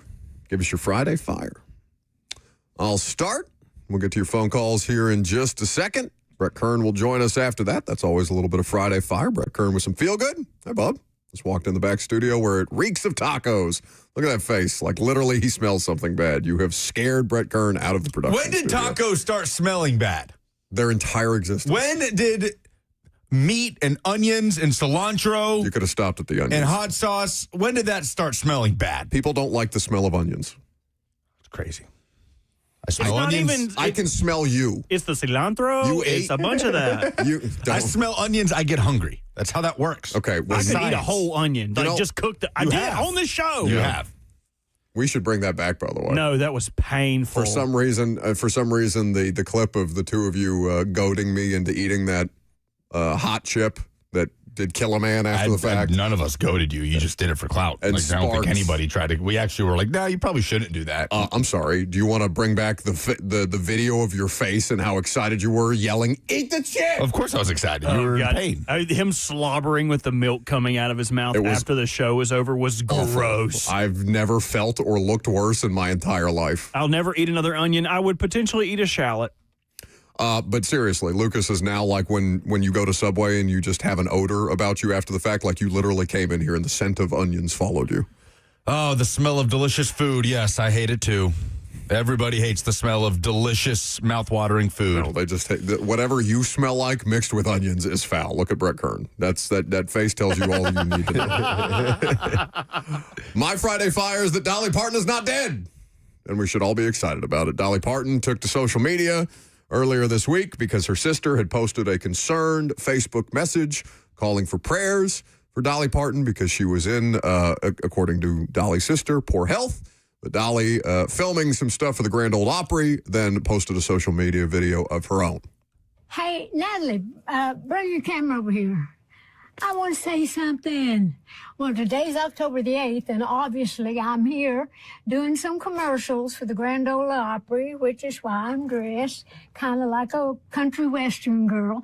But before I got started, I wanted to say, I know lately everybody thinks that I am sicker than I am. Do I look sick to you? Very healthy. I'm working hard here. Anyway, I wanted to put everybody's mind at ease, those of you that seem to be real concerned, which I appreciate. And I appreciate your prayers because I'm a person of faith. I can always use the prayers for anything and everything. But I want you to know that I'm okay. I've got some problems, as I mentioned, back when my husband Carl was very sick. That was for a long time. And then when he passed, I didn't take care of myself. So I let a lot of things go that I should have been taken care of. So anyway, when I got around to it, the doctor said, we need to take care of this. We need to take care of that. Nothing major, but I did have to cancel some things so I could be closer to home, closer to Vanderbilt, you know, where I'm kind of having a few treatments here and there. But I wanted you to know that I'm not dying. Did you see that AI picture of Reba and me? Oh, Lordy. I mean, they had Reba at my deathbed, and we both look like we need to be buried. But and I thought, oh, my Lord. But if I was really dying, I don't think Reba would be the one at my deathbed. She might come visit me earlier. But anyway, there's just a lot of rumors flying around. But I figured if you heard it from me, you'd know that I was okay. So anyhow, that's what I wanted to say. And I'm not ready to die yet. I don't think God is through with me, and I ain't done working. So I love you for caring, and keep praying for me. It's just so wholesome. I love her so much. If Dolly goes, I've got no faith in humanity anymore. When she talks, I just want to like tear up. Don't. Whatever you're going to say into that microphone, whatever lecherous thing you're going to say about that 80-year-old woman. Turn it off. I wouldn't be done working with her neither. Oh, come on. Disgusting. My little Come improper on. fraction. Disgusting. Crass. I'm Unsavory. trying to have a nice moment here. I'm trying to celebrate the fact that Dolly Parton is not dead. I want to celebrate a little bit of national attention towards a local story. This week, Grace Rayner, who covers college football for The Athletic, wrote a feature on the quarterback duo at Ravenwood High School of Maverick Chance and Femi Babalola. The title of the article reads, 2 FBS QB commits on one team meet the unselfish duo of Maverick Chance and Femi Babalola. Everybody's heard the saying, if you got 2 quarterbacks, you've got none. Ravenwood has debunked that, as they have won 20 of their last 21 games playing a dual quarterback system between Femi Babalola, who is a Boston College commit, and Maverick Chance, who's going to go play at Navy. These guys have very complementary skill sets, right? Chance is a great runner. He's a classic Navy quarterback. He's exactly what you picture in a Navy quarterback. And Babalola has a wicked arm, really athletic guy, can throw the ball downfield. And they have, I did multiple Ravenwood games last year on my TV 30, where when Will Hester was coaching, it was literally alternating series. Like, no matter what happened in the game, they were alternating series that way, and they had tons of success, went undefeated in the regular season. Just came up short of getting to the state championship game. And they're rolling this year under head coach Ricky Rodriguez, doing a lot of similar stuff. These guys have grown up together in an era where kids are seeking greener pastures and transferring and looking for more playing time. They have stuck it out. They've been friends the whole way. They've played together since elementary school, and they both have bright football futures and beyond ahead of them. Just a really cool local story that I was very happy to see. A lengthy and very well-written article written on The Athletic this week. Say his last name again. Babalola. God, it's so cool. Yeah, it's a good name. Is he just a quarterback? Because it would be cool. Or he could bobble the snap. Babalola bobbles the snap, drops it off to Jake Bobo. Like, what's the toughest like string you could put together with that? With that, As he's tackled by Jean-Baptiste. I don't know. Like, What's your Friday Fire? My Friday Fire is you guys. And this, and I don't know. I worked at a bunch of crappy stations before I got here, and we don't ever take the time to just sit and realize, like, what's the old Office saying? Like, you never realize you're in the good old days until you're out of the good old days. So I just wanted to say I thank you guys, and I love you guys, and I'm glad we get to do this show together every day, and I get to be stupid, and we get to talk to people and have fun, and it's just a dream come true. I wasn't supposed to be nothing, dude. I was supposed to be weed-eating yards and getting paid scraps under the table and be a redneck nobody, and I'm still a redneck nobody, but I get to be a redneck nobody with you guys, so it means something. So that's my Friday Fire. I love you guys. You weren't prepared, were you? No, I was going to do that the whole time. Nah, I love you too, buddy. How nice. Oh, you want me to say it? No, Brett Kern is next. If Brett says it, that'll fool him. Brett ain't going to say it. Brett ain't got to say it. It's a lovely thing. Listen, we're going to get to your phone calls here in a second, and Brett Kern will join us. But we have a lot of fun at work. You guys let us have a lot of fun at work. You guys as an audience were made better by the fact that Brett Kern and Ben Jones and Nate Washington and Jason Fitz and all the other great guests that we have come in here and make us look smarter than we actually are. God knows it's not hard, but they do that, and the way that you all support us is awesome. So I don't very much or very often take Robert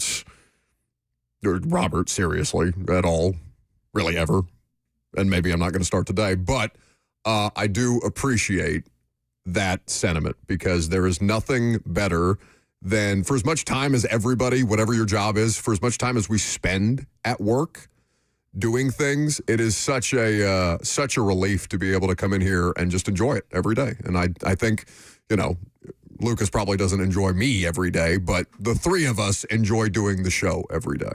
Yeah, it doesn't mean as much that I said it now that you co-opted it, but yeah.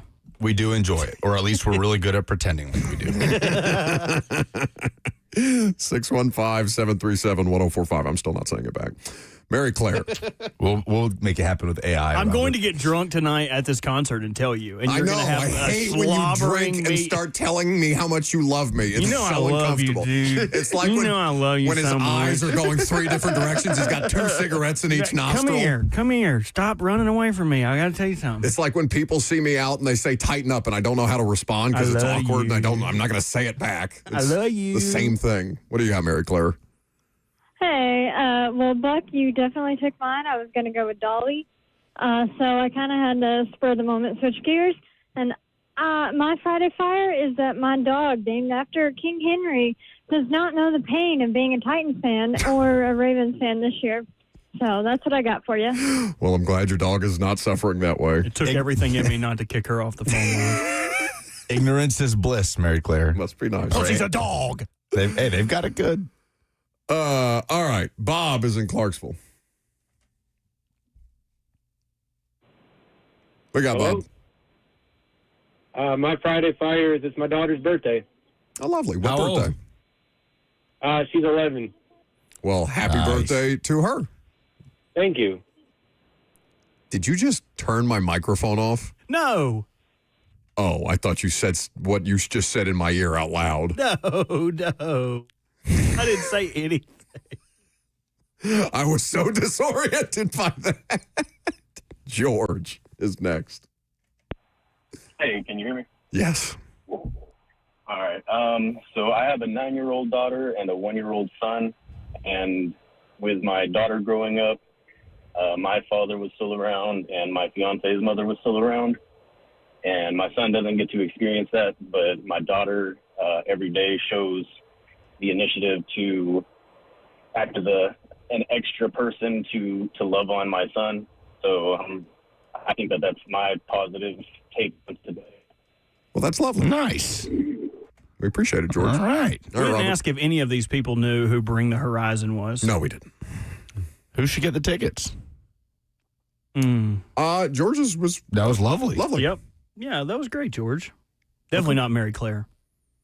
Don't do that just because you're bitter and nasty. I'm bitter and nasty. I gave all my niceness at the beginning of this. I'm allowed to be bitter and nasty now. Also, people think that we're canceled or that we are getting ready to end Yeah, the show that is because we were just typically very the thing nice. you do. Oh, okay. Well, No, the ratings are monstrous. We are an unstoppable force right now, despite our best efforts, and you can't get rid of us. So tough. breaking news. The book, right? Yeah, right. Like the next segment. One of the Breaking Titans news on 104.5 The Zone. one of the suits just comes in here and literally carries me out of the building, The screaming. Buck Rising show has been canceled. Go to break so I can finish the tacos. Oh, yeah. All right, I'm Buck Rising. It's 104.5 The Zone.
It is 12:02. Good afternoon from the 104.5 The Zone studios. I'm Lucas Panzica. The Nashville Predators won on opening day at Bridgestone Arena 2-1 over the Blue Jackets. Ryan O'Reilly had the game winner, a power play goal early in the third. Preds host the Utah Mammoth tomorrow night at 7. Meanwhile, the Titans, look to pick up a second straight win this Sunday in Vegas, taking on the Raiders. Arden Key, Marcus Harris, and Joey Sly did not practice yesterday. Jeffrey Simmons, Tajay Spears, and J.C. Latham were limited. Brian Callahan will update injuries later this afternoon.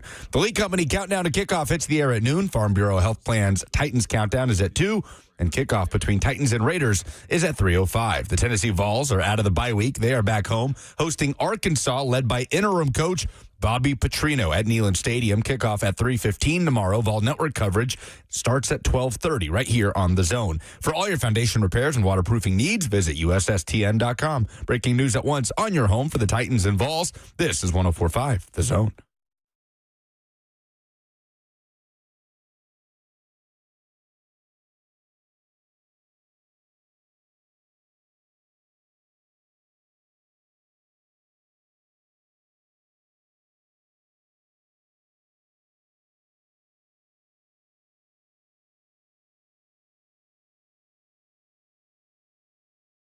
Friday at noon means Brett Kern is here, and that makes us happy. It makes us happy because we have all manner of games to pick here in just about 15 minutes from now. Happy Friday, brother.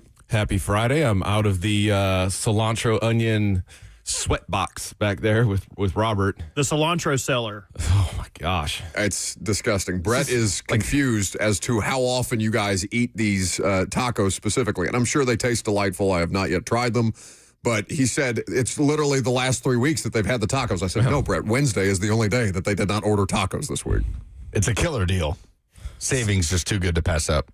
They're so good. When you say it like that, like we've eaten them like 7 days in a row. Yeah. It's 3 days on, 1 day off, 3 days back on. Like you all. I mean, they don't even look like tacos. It's just cilantro. It looks like a salad. Oh, dude, and then some onions, and then you have to. You have to sift through all the cilantro just to find the meat. I could eat a whole bunch, just the more cilantro. Just dump it on there. Well, you certainly smell like that. Big cilantro. Thank you. 615-737-1045 is the number if you would like to call in and talk to Brett Kern. Titans, as we talked about on Monday, Brett, they have the opportunity to stack back-to-back wins, but Joey Sly on the injury report is an interesting thing. Now, they did bring Matthew Wright back onto their practice squad. So that is something that they will keep an eye on, that they will monitor. Perhaps, he'll be in activation. But just in terms of like, what kind of workouts would they put you guys through, or what kind of evaluation would it look like for you guys as specialists if they're trying to decide, all right, he's going to be able to go, he's not going to be able to go this week? Is it how much different is it from your average, pregame, hey, let's test Tajay Spears' ankle out? It's probably just a conversation. How effective can you be? What's your range? Is it something where what is it? His left calf, his right calf, left calf. So if you're looking at his plant foot, if that's something where it's like, hey, coach, I'm only good from 15 in. Hey, I'm normal. Doesn't really affect me on kickoffs. How does it affect his plant foot? All that kind of stuff. So it's really a conversation. And then, obviously he might try to hit some today just to maybe see. Because really you don't want to go a full week without kicking, go Sunday to Sunday without kicking. So obviously Matthew Wright on the practice squad, he can be an easy elevation. He's played 2 games here last year. So I think this is his 4th year in the league, 4 for 4 last year. So obviously he's proven he can do it, especially in a Titans uniform. So I guess we'll see, if it's a game time decision or not. What do you remember about that 2017 road trip that y'all took when you went out west after, I think, you were 7-3 at the time? 7-4?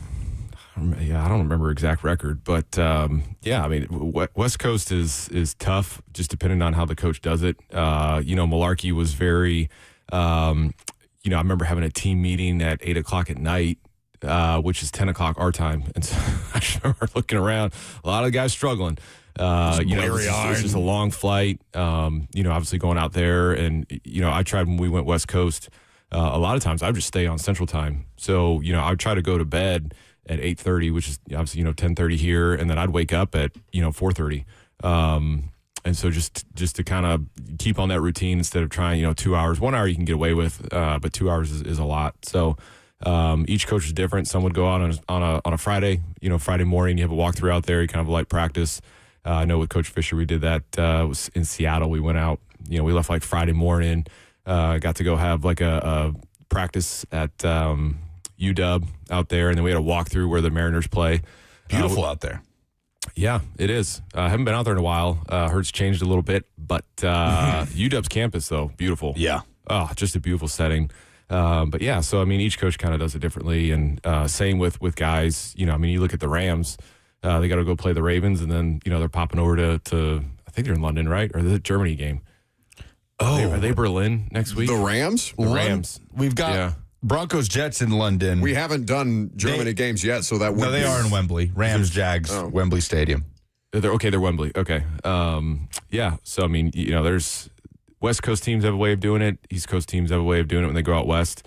It just depends on the coach. What do you make of Goodell, just quickly before we talk about this upcoming game? What do you make of Goodell saying they want 16 games coming up internationally a season? By the way, Berlin. So are they trying to do one per week? Ugh. Is that what They're definitely trying to expand it further outside the month of October. They're in Berlin week 10, Colts, Falcons. Right, because I know they still have to go to Madrid, too. Which, I mean, you're playing in Bernabeu. That'd be pretty cool. That'd be pretty sweet. Yeah, that's a lot. I mean, I understand the reasoning for it. I just think, man, that's just a lot of travel. And especially now if you're gonna do all the travel and stuff like that and then come back without your bye week, logistically it's pretty hard. So it's a hard trip, hard turnaround. Even if you go over there for a week and you get used to the time and all that kind of stuff, and then you have to come back to the States and play a game that week, that's pretty tough. But I just wonder, when you start, London is fine. I think that's okay. I think the Brazil, talking to guys that did Brazil, that's a tough flight. You don't have much of a time zone change. No, but I mean, at 13, you're looking at, the guys from Philly. So he's going to get offended if you say anything. No, it's okay. I'm a hater of the international game, so he's also not a real Brazilian. Any protest from me? I think we've discovered that he's been lying about this for 29 years. I just think it's hard. It's a 13-hour flight. The guys were saying from Philly. Yeah, that makes sense. And then, if they're talking about Tokyo or Australia, I mean, you're Australia, man. Like what? Come on. What was that college football game? What was that a couple years ago? Was that Northwestern? Who went over there and played? Really? Oh, yes. I don't remember that. In Australia? Look it up. There was an Australian football game. It was a college football game.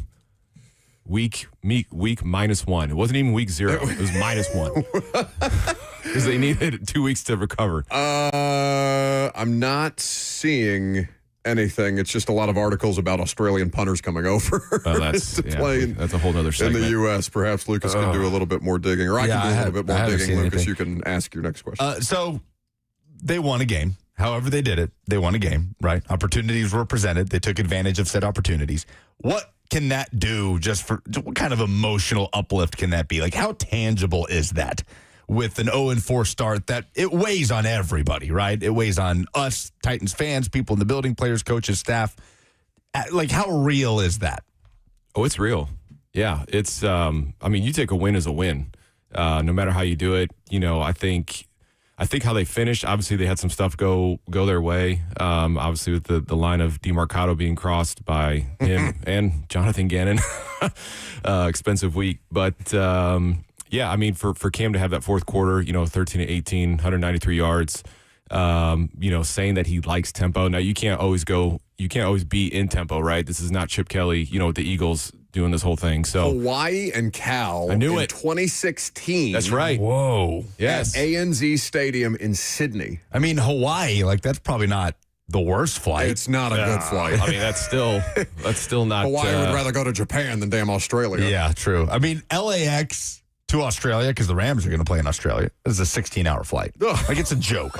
It's ridiculous. I mean, that's not Chicago to Detroit on a little Delta flight. So, you were saying, I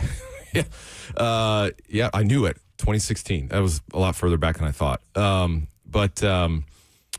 think that fourth quarter, that momentum, obviously things went their way. But for Cam to come out and say, he likes to be in a NASCAR, can't always live in that, but to mix it up a little bit, to see him, hit those passes, hit those guys that were open, guys that he missed earlier in the game.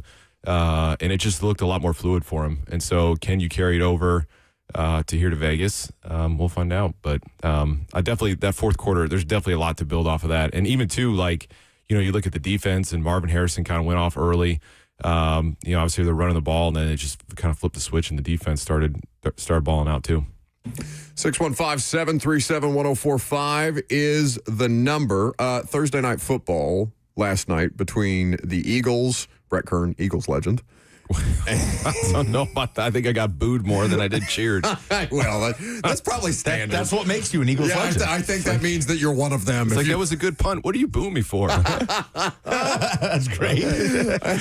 All right. But Dart, is talking about sustainability. Like, the way that he is currently throwing his body around is not sustainable as an NFL quarterback. But they have momentum, right? Like, and the Eagles have their struggles, and it's a difficult thing to see right now. What do you make of AJ after the game? Do you see this AJ Brown stuff? So I have to admit, last night was a Thursday night, one of the best high school football games I've ever seen, heard of, been a part of. We had to go to Antioch High School last night, and we lost 64-62. Shut up. And we were down 42-17. We were down 50-23. We scored with 5 seconds left, and we just couldn't convert the 2-point conversion. But I will say, Battle of Undefeateds too in week 8. Shut up. That's insane. Yeah, Andre Adams, Antioch quarterback. He's a junior. Mississippi State was there. Levy was there last night. Everything is advertised, kind of like Jared Curtis over at Nashville Christian. Yeah. Oh yeah, can make all the throws. Ran for 130 some yards, 4 rushing touchdowns, 5 throwing touchdowns. But the fact that we were down what we were, and to come back how we came back. I mean, we had like 6 onside kicks last night. We were dialing things up, during timeouts just to try to draw up. There's only so many onside kicks. When did y'all get out of there? Oh, we didn't get. I mean, I didn't go to bed till probably 12:30, 1 o'clock. Oh my God, that's crazy. That is the most insane high school football result I think I've ever heard. Yeah, it really, honestly, and the PA announcer at Antioch, he was giving updates with the Eagles Giants game, and he's like Cam Scattaboo with another touchdown. Serious? Oh yeah, it was great. That's awesome. All right, man. you're off the hook on that then. Yeah, so honestly, I just know that Cam Scattaboo had 3 rushing touchdowns, and they doubled him up, and that's about it. You will be not surprised at all to learn that Titans legend Adoree Jackson did want nothing to do with Cam Scattaboo on the goal line. That is at least on one of those. Many people that want to deal with Cam Scattaboo. I wouldn't put. Are we talking like he ran over Cooper DeJean too? Are we talking like a Derrick Henry on Josh Norman type? No, it wasn't a stiff arm. It was just Adoree just kind of like tried to put his shoulder into him. Business decision. It was a business decision. Yes, it was very much a business decision. Did not try to meet him in the A gap that way. So it's okay. Dylan has a call for Brett Kern. Hey guys, how you doing, man? Will not stand for the taco slander. Extra cilantro all day. Put It's a little not the salt. taco. It's the smell of onions. I'm sure the tacos are delightful. Oh, please, you go eat some taco stand jelly beans. Well, hit up La Jucolita in West Nashville. That's the spot. Okay. Anyways, Brett, Johnny Hecker, he's been absolutely flipping the field like it's 2016. He's averaging about 48 yards a punt with about half of them landing inside the 20. Just want to know from your perspective, what's like the hardest part about keeping that sort of consistency this late in his career? Is it just mechanics, leg strength, or what? And also, he's got a little bit of a history pulling off some trick plays, throwing 7 career passes for first downs and a touchdown. Do you think this is the week when we see him dial up a little special teams play? I'll hang up your list. Thanks, guys. The caller knew his stuff. Mm-hmm. He was ready. He was ready. With Johnny and every week with Bones, every week something's up. I mean, they probably have 2 or 3 fakes that are probably always in the back of the pocket. Well, he said that Johnny has the freedom to check out of them too. Like they give him the freedom of a quarterback back there. Well, he was a quarterback. Remember, we were talking, Oregon State, all that kind of stuff. And he can sling it. But yeah, I mean, year 14 for him. He's looking great. I think it's just a matter of taking care of your body. How you're lifting, exercises you're doing, staying limber, flexible. He's still pounding the football. And so he looks good, flipping the field. Johnny's always been one of the best. I think one year he had 50 inside the 20s on 100 punts. I mean, just insane. I think that might have been that 2016 year. I mean, he's always been a wizard at downing teams deep, controlling field position. So, he's off to a great start, and especially, you get Arizona Great place to punt. I've never been to Vegas, but, AJ Cole, he's been a Pro Bowler, all-pro type guy punting out there. So, another great place to punt. And a little disappointed Stonehouse didn't get signed in Vegas this week. They went with Robbins, but that would have been quite a matchup. Hecker, just for what it's worth, I don't know how often he does this pregame, but he was warming up the arm in Arizona pregame last week. Oh, have to. I was like, have to. I was like, what are you thinking, Johnny? Could we see something? And then they didn't really get in a situation where that was on the table. Save it for the Pats. How much do you think the Patriots are, that week one? I was watching Get Up with Taylor Wan and Will Compton. Oh, God. Sorry. Will looks so bad with that hair.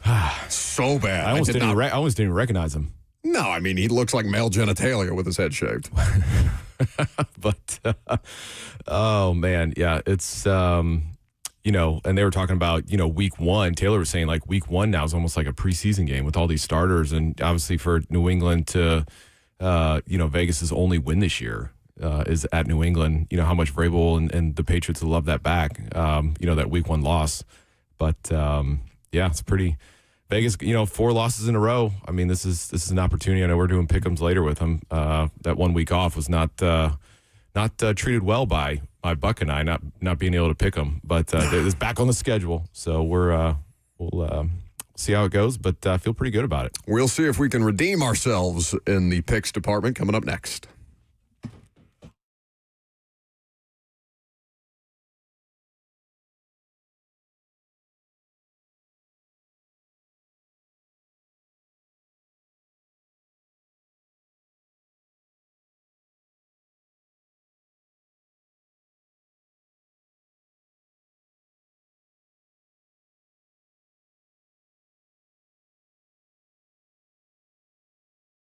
Lake lovers, listen up. Tennessee National Lakefront Resort, Golf, and Marina Community is releasing a brand new phase of lake lots, one day only, Saturday, October 18th.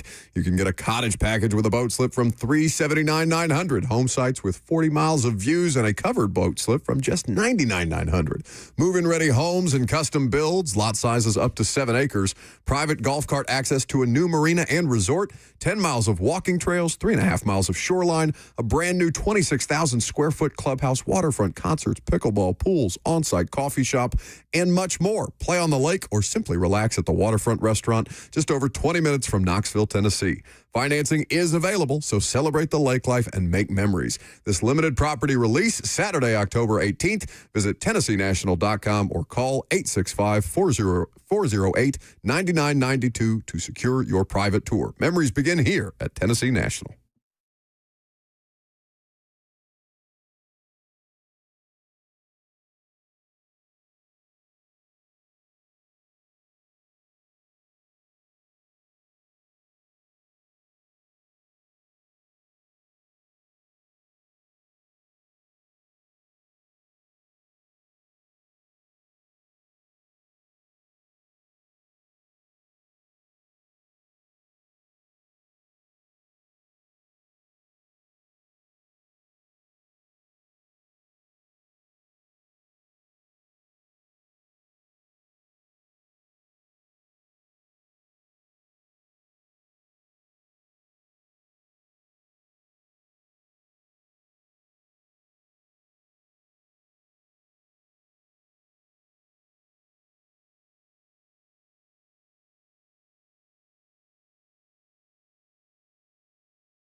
Welcome back to the show. Well, our picks kicked us around last week, so we're going to see if we can't return the favor. I went a solid 4-4. I did not. College was awful. NFL was good. I really put too much. This is the last week that I will have any, or that was the last week that I will have any faith in Texas. Texas really betrayed me in a big spot. Somehow they're favored. They are favored. Let's put that to the test. Is that just the unknown? I mean, I don't know why I would ask you this, but is that just the unknown of the quarterback? Like the backup quarterback for Oklahoma's been fine. He's a dynamic player, but yeah, it has a ton to do with it. They're Heisman. I guess he was a Heisman contender until he missed multiple games. Yeah. But yeah, no, that has a ton to do with it. And it's everybody's just waiting for Texas to do something.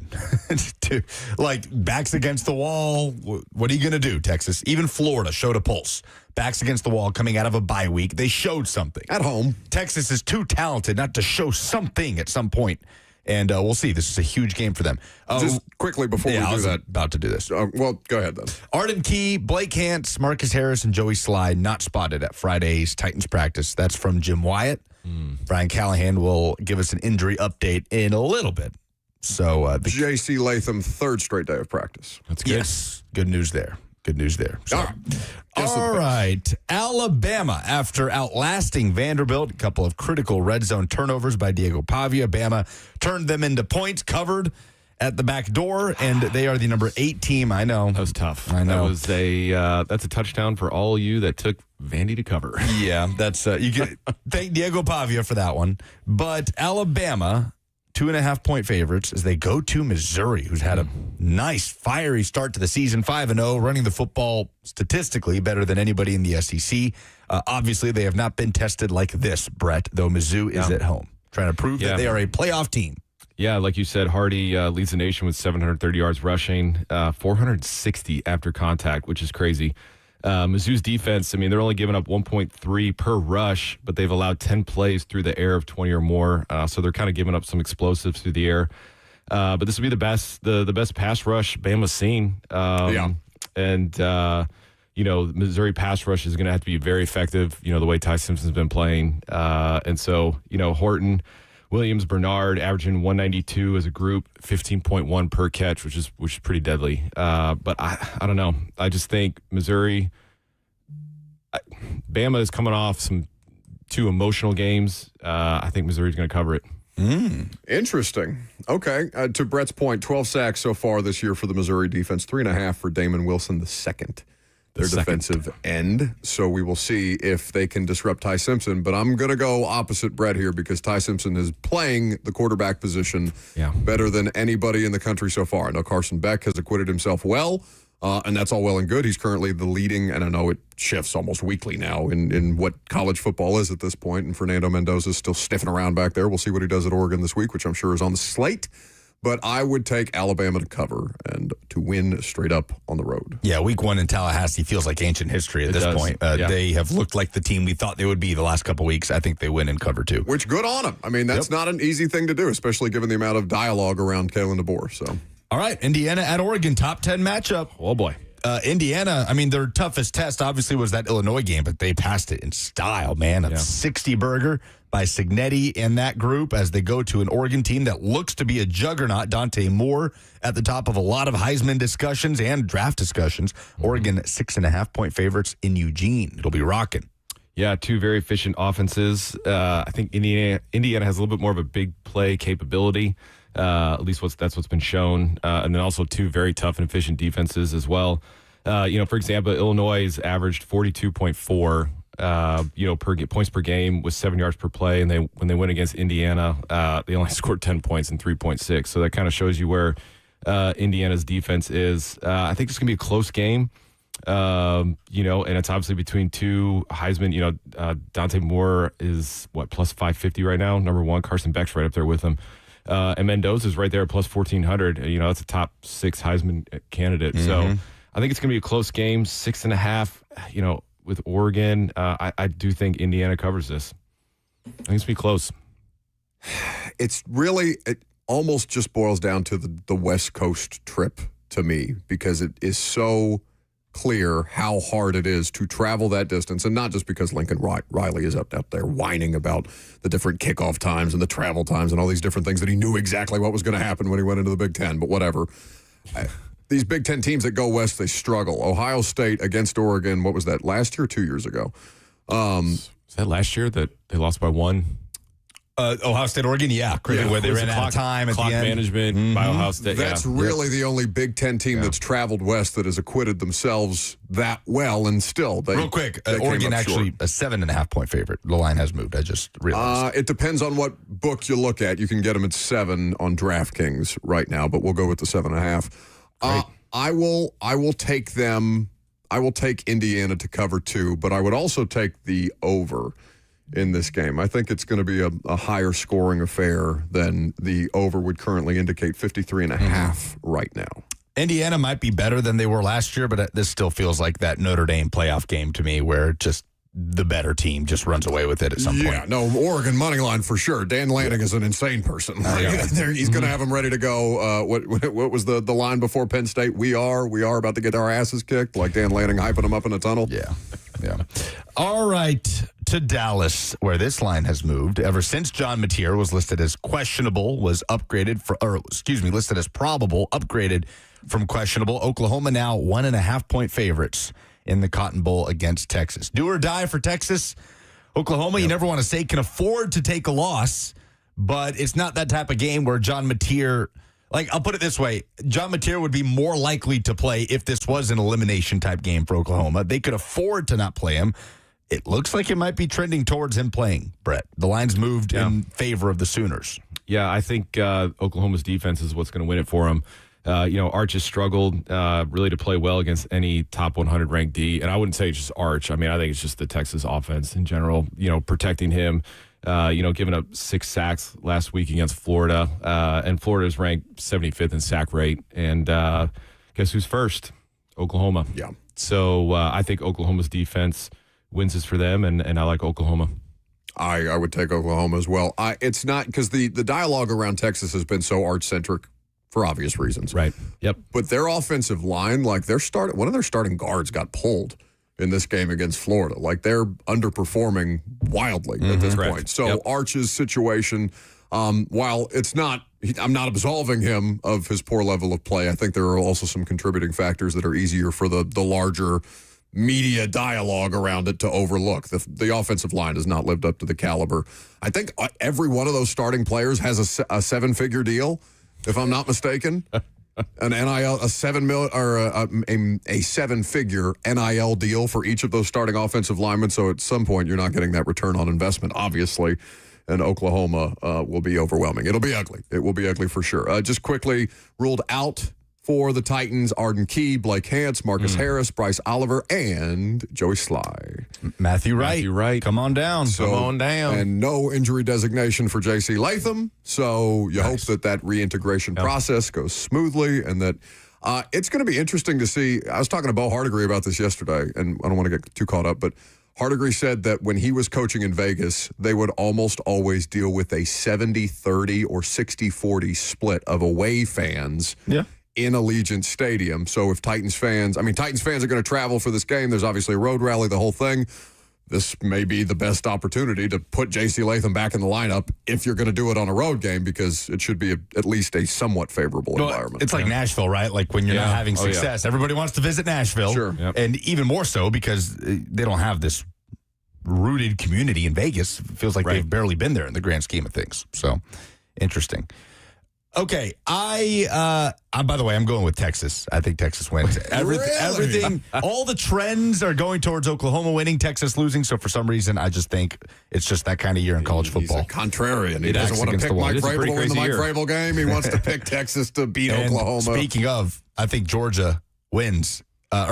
Georgia loses and gets upset at Auburn. They are 3.5-point favorites in the South's oldest rivalry, Brett. I do have Auburn covering this one. I think it just comes down to, can Auburn protect Jackson Arnold? They gave up 14 sacks versus Oklahoma and A&M combined. But the Dogs rank 115th in that sack rate. And so, I don't know. I think Georgia might be out there 2 starting tackles.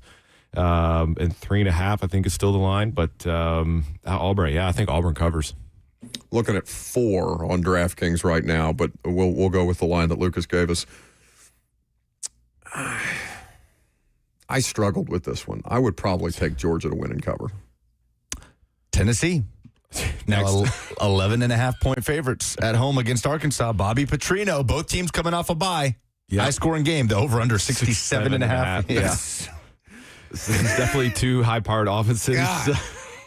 I would even take the over, too, which is crazy. Yeah. I think I'm going to. It could be in the 40s easily. Could it be more than the 126 points I saw last night? I don't know. I don't think you were going to see another football game like that at any level. No, but I think Bobby Petrino taking over, there's a nothing to lose type situation. Will this be a checked out Arkansas type team? Will they be locked in focus? But, when you're going against somebody like that in this situation, you got to plan for the fakes, the trick plays, the formations that you haven't seen, all that kind of stuff. So I think 11.5. I do think Arkansas can cover. I just think it's going to be a high-scoring game, and it might be one of those, 42-38. Buckle up. But I think 11.5 is a lot, so I think Arkansas is going to cover.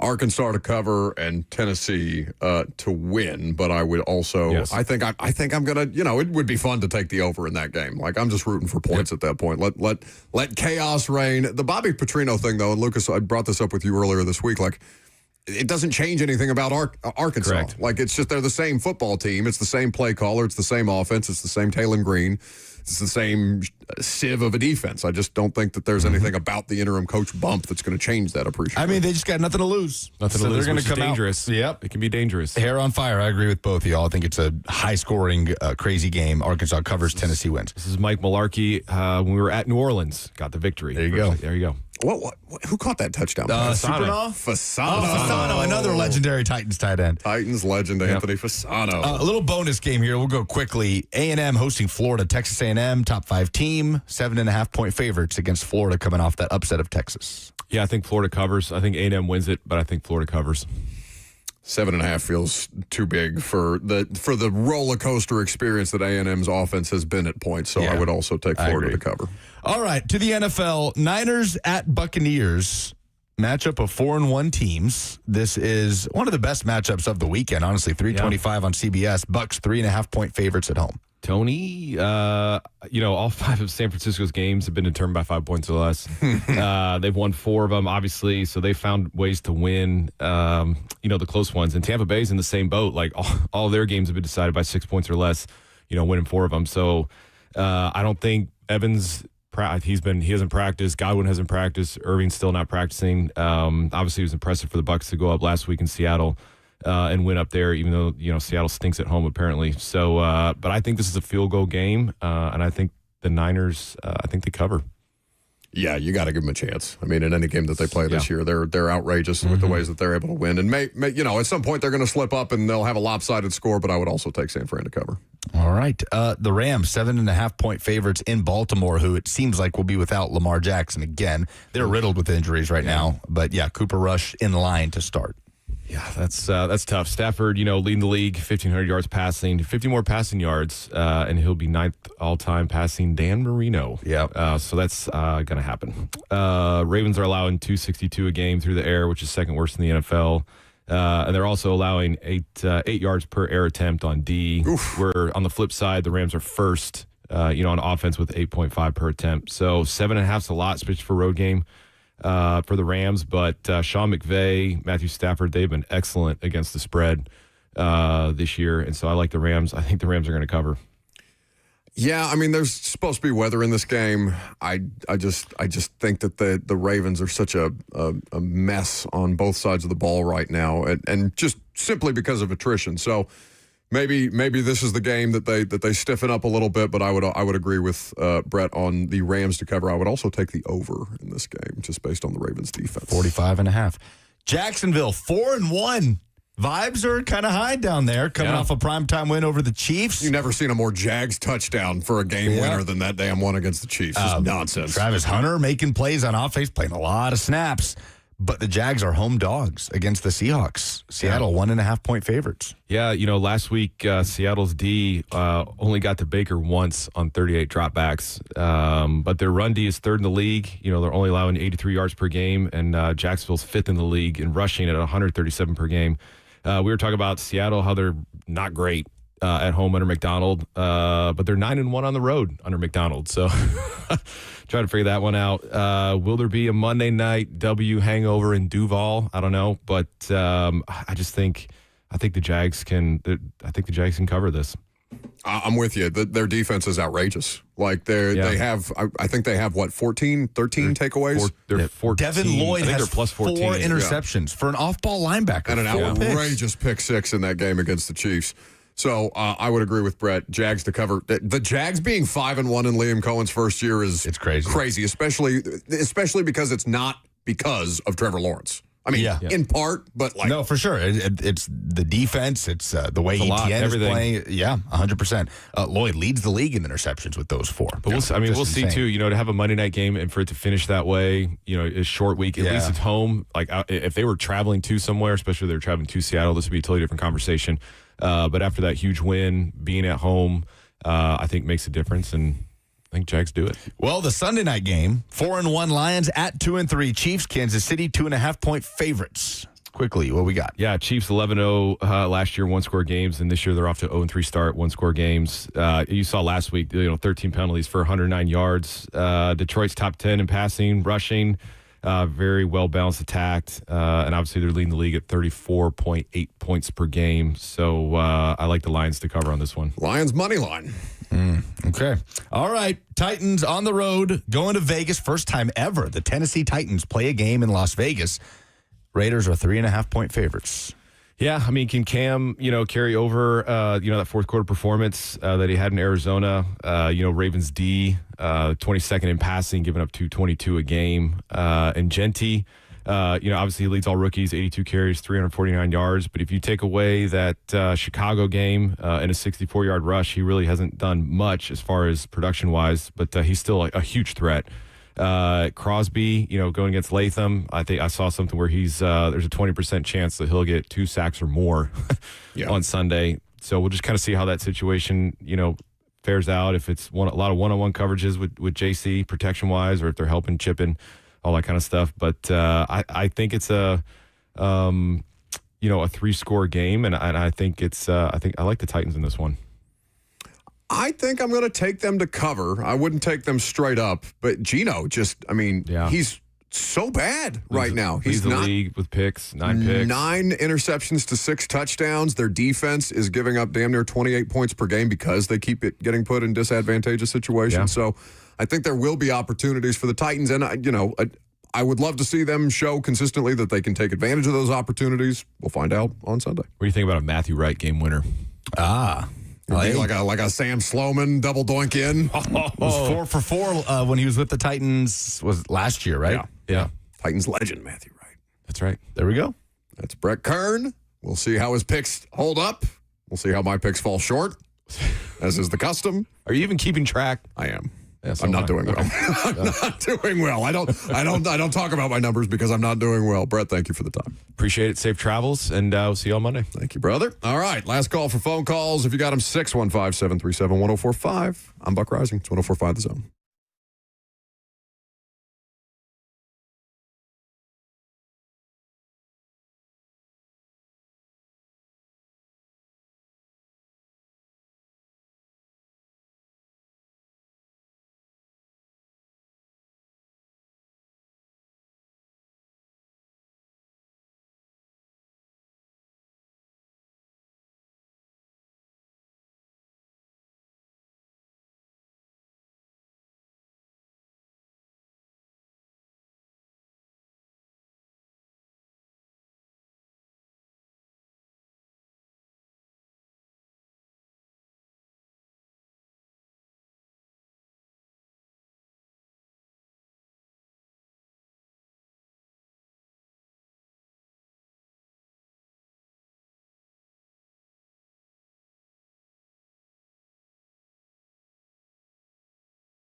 Let's face it, buying a vehicle should be straightforward and stress-free, and that's exactly how Two Rivers Ford has been doing business for decades.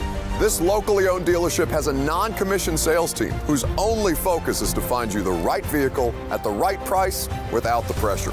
So you'll actually have a fun car buying experience. Great prices, easy financing, and a non-commissioned sales team. Two Rivers Ford, the South's most trusted Ford dealer.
Last call for phone calls if you got them.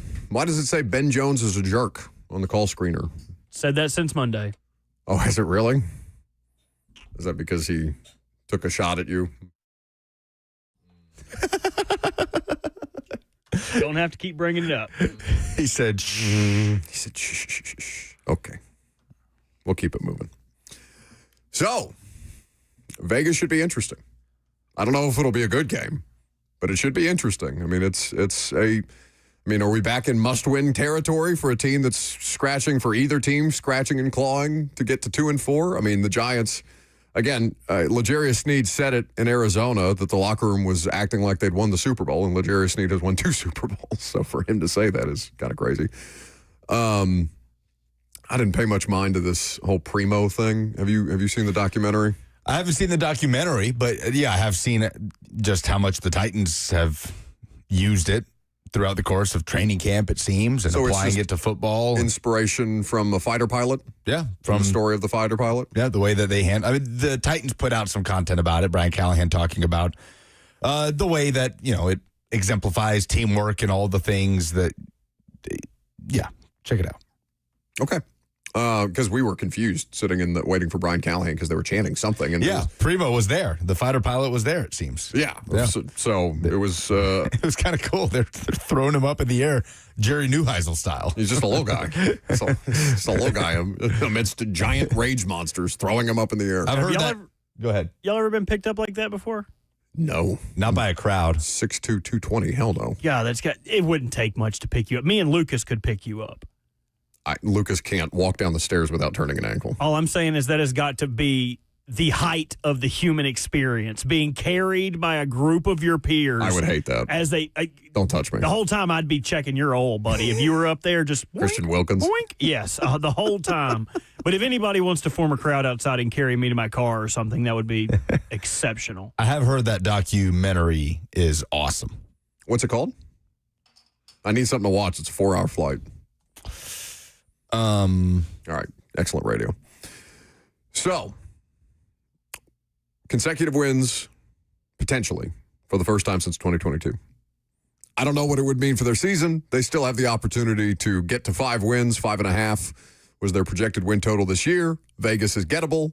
Don't let this Air Force Elite Thunderbirds pass you by. All right, let's do some polls. Yeah.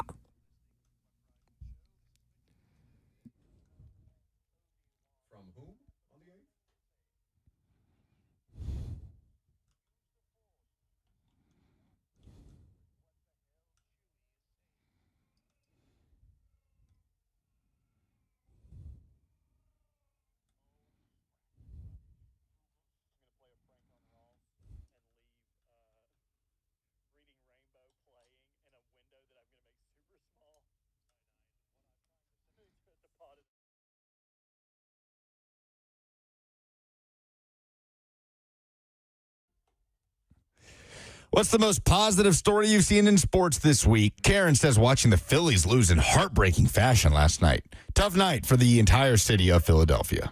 Yeah, the triple crown of L's for the city of Philly.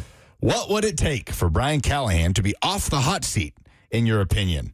Major Keys says seeing continuous improvement from Cam, competent in game decision making, putting together 4 full quarters and not half games, continuous progression of young players, and most importantly, more wins, he says. Yeah, I mean, the Patriots game would obviously be something to build on, depending on how that Patriots game goes. But I don't know. I still feel lame duck vibes. Like it feels like a change is coming at the end of the year. Big moment for them. Big moment for them to build some momentum here. You can always change the narrative. Yeah. Two-Tone Blue Blood says 6 wins this year and stop fumbling easy decisions. I will say I think Sunday was his best coached game. The way he handled the timeouts at the end was very well done, he says. Thomas says winning 5 more games will get him another year. 5 more games, so 6 wins this year? Yeah, okay, we'll see. We will see.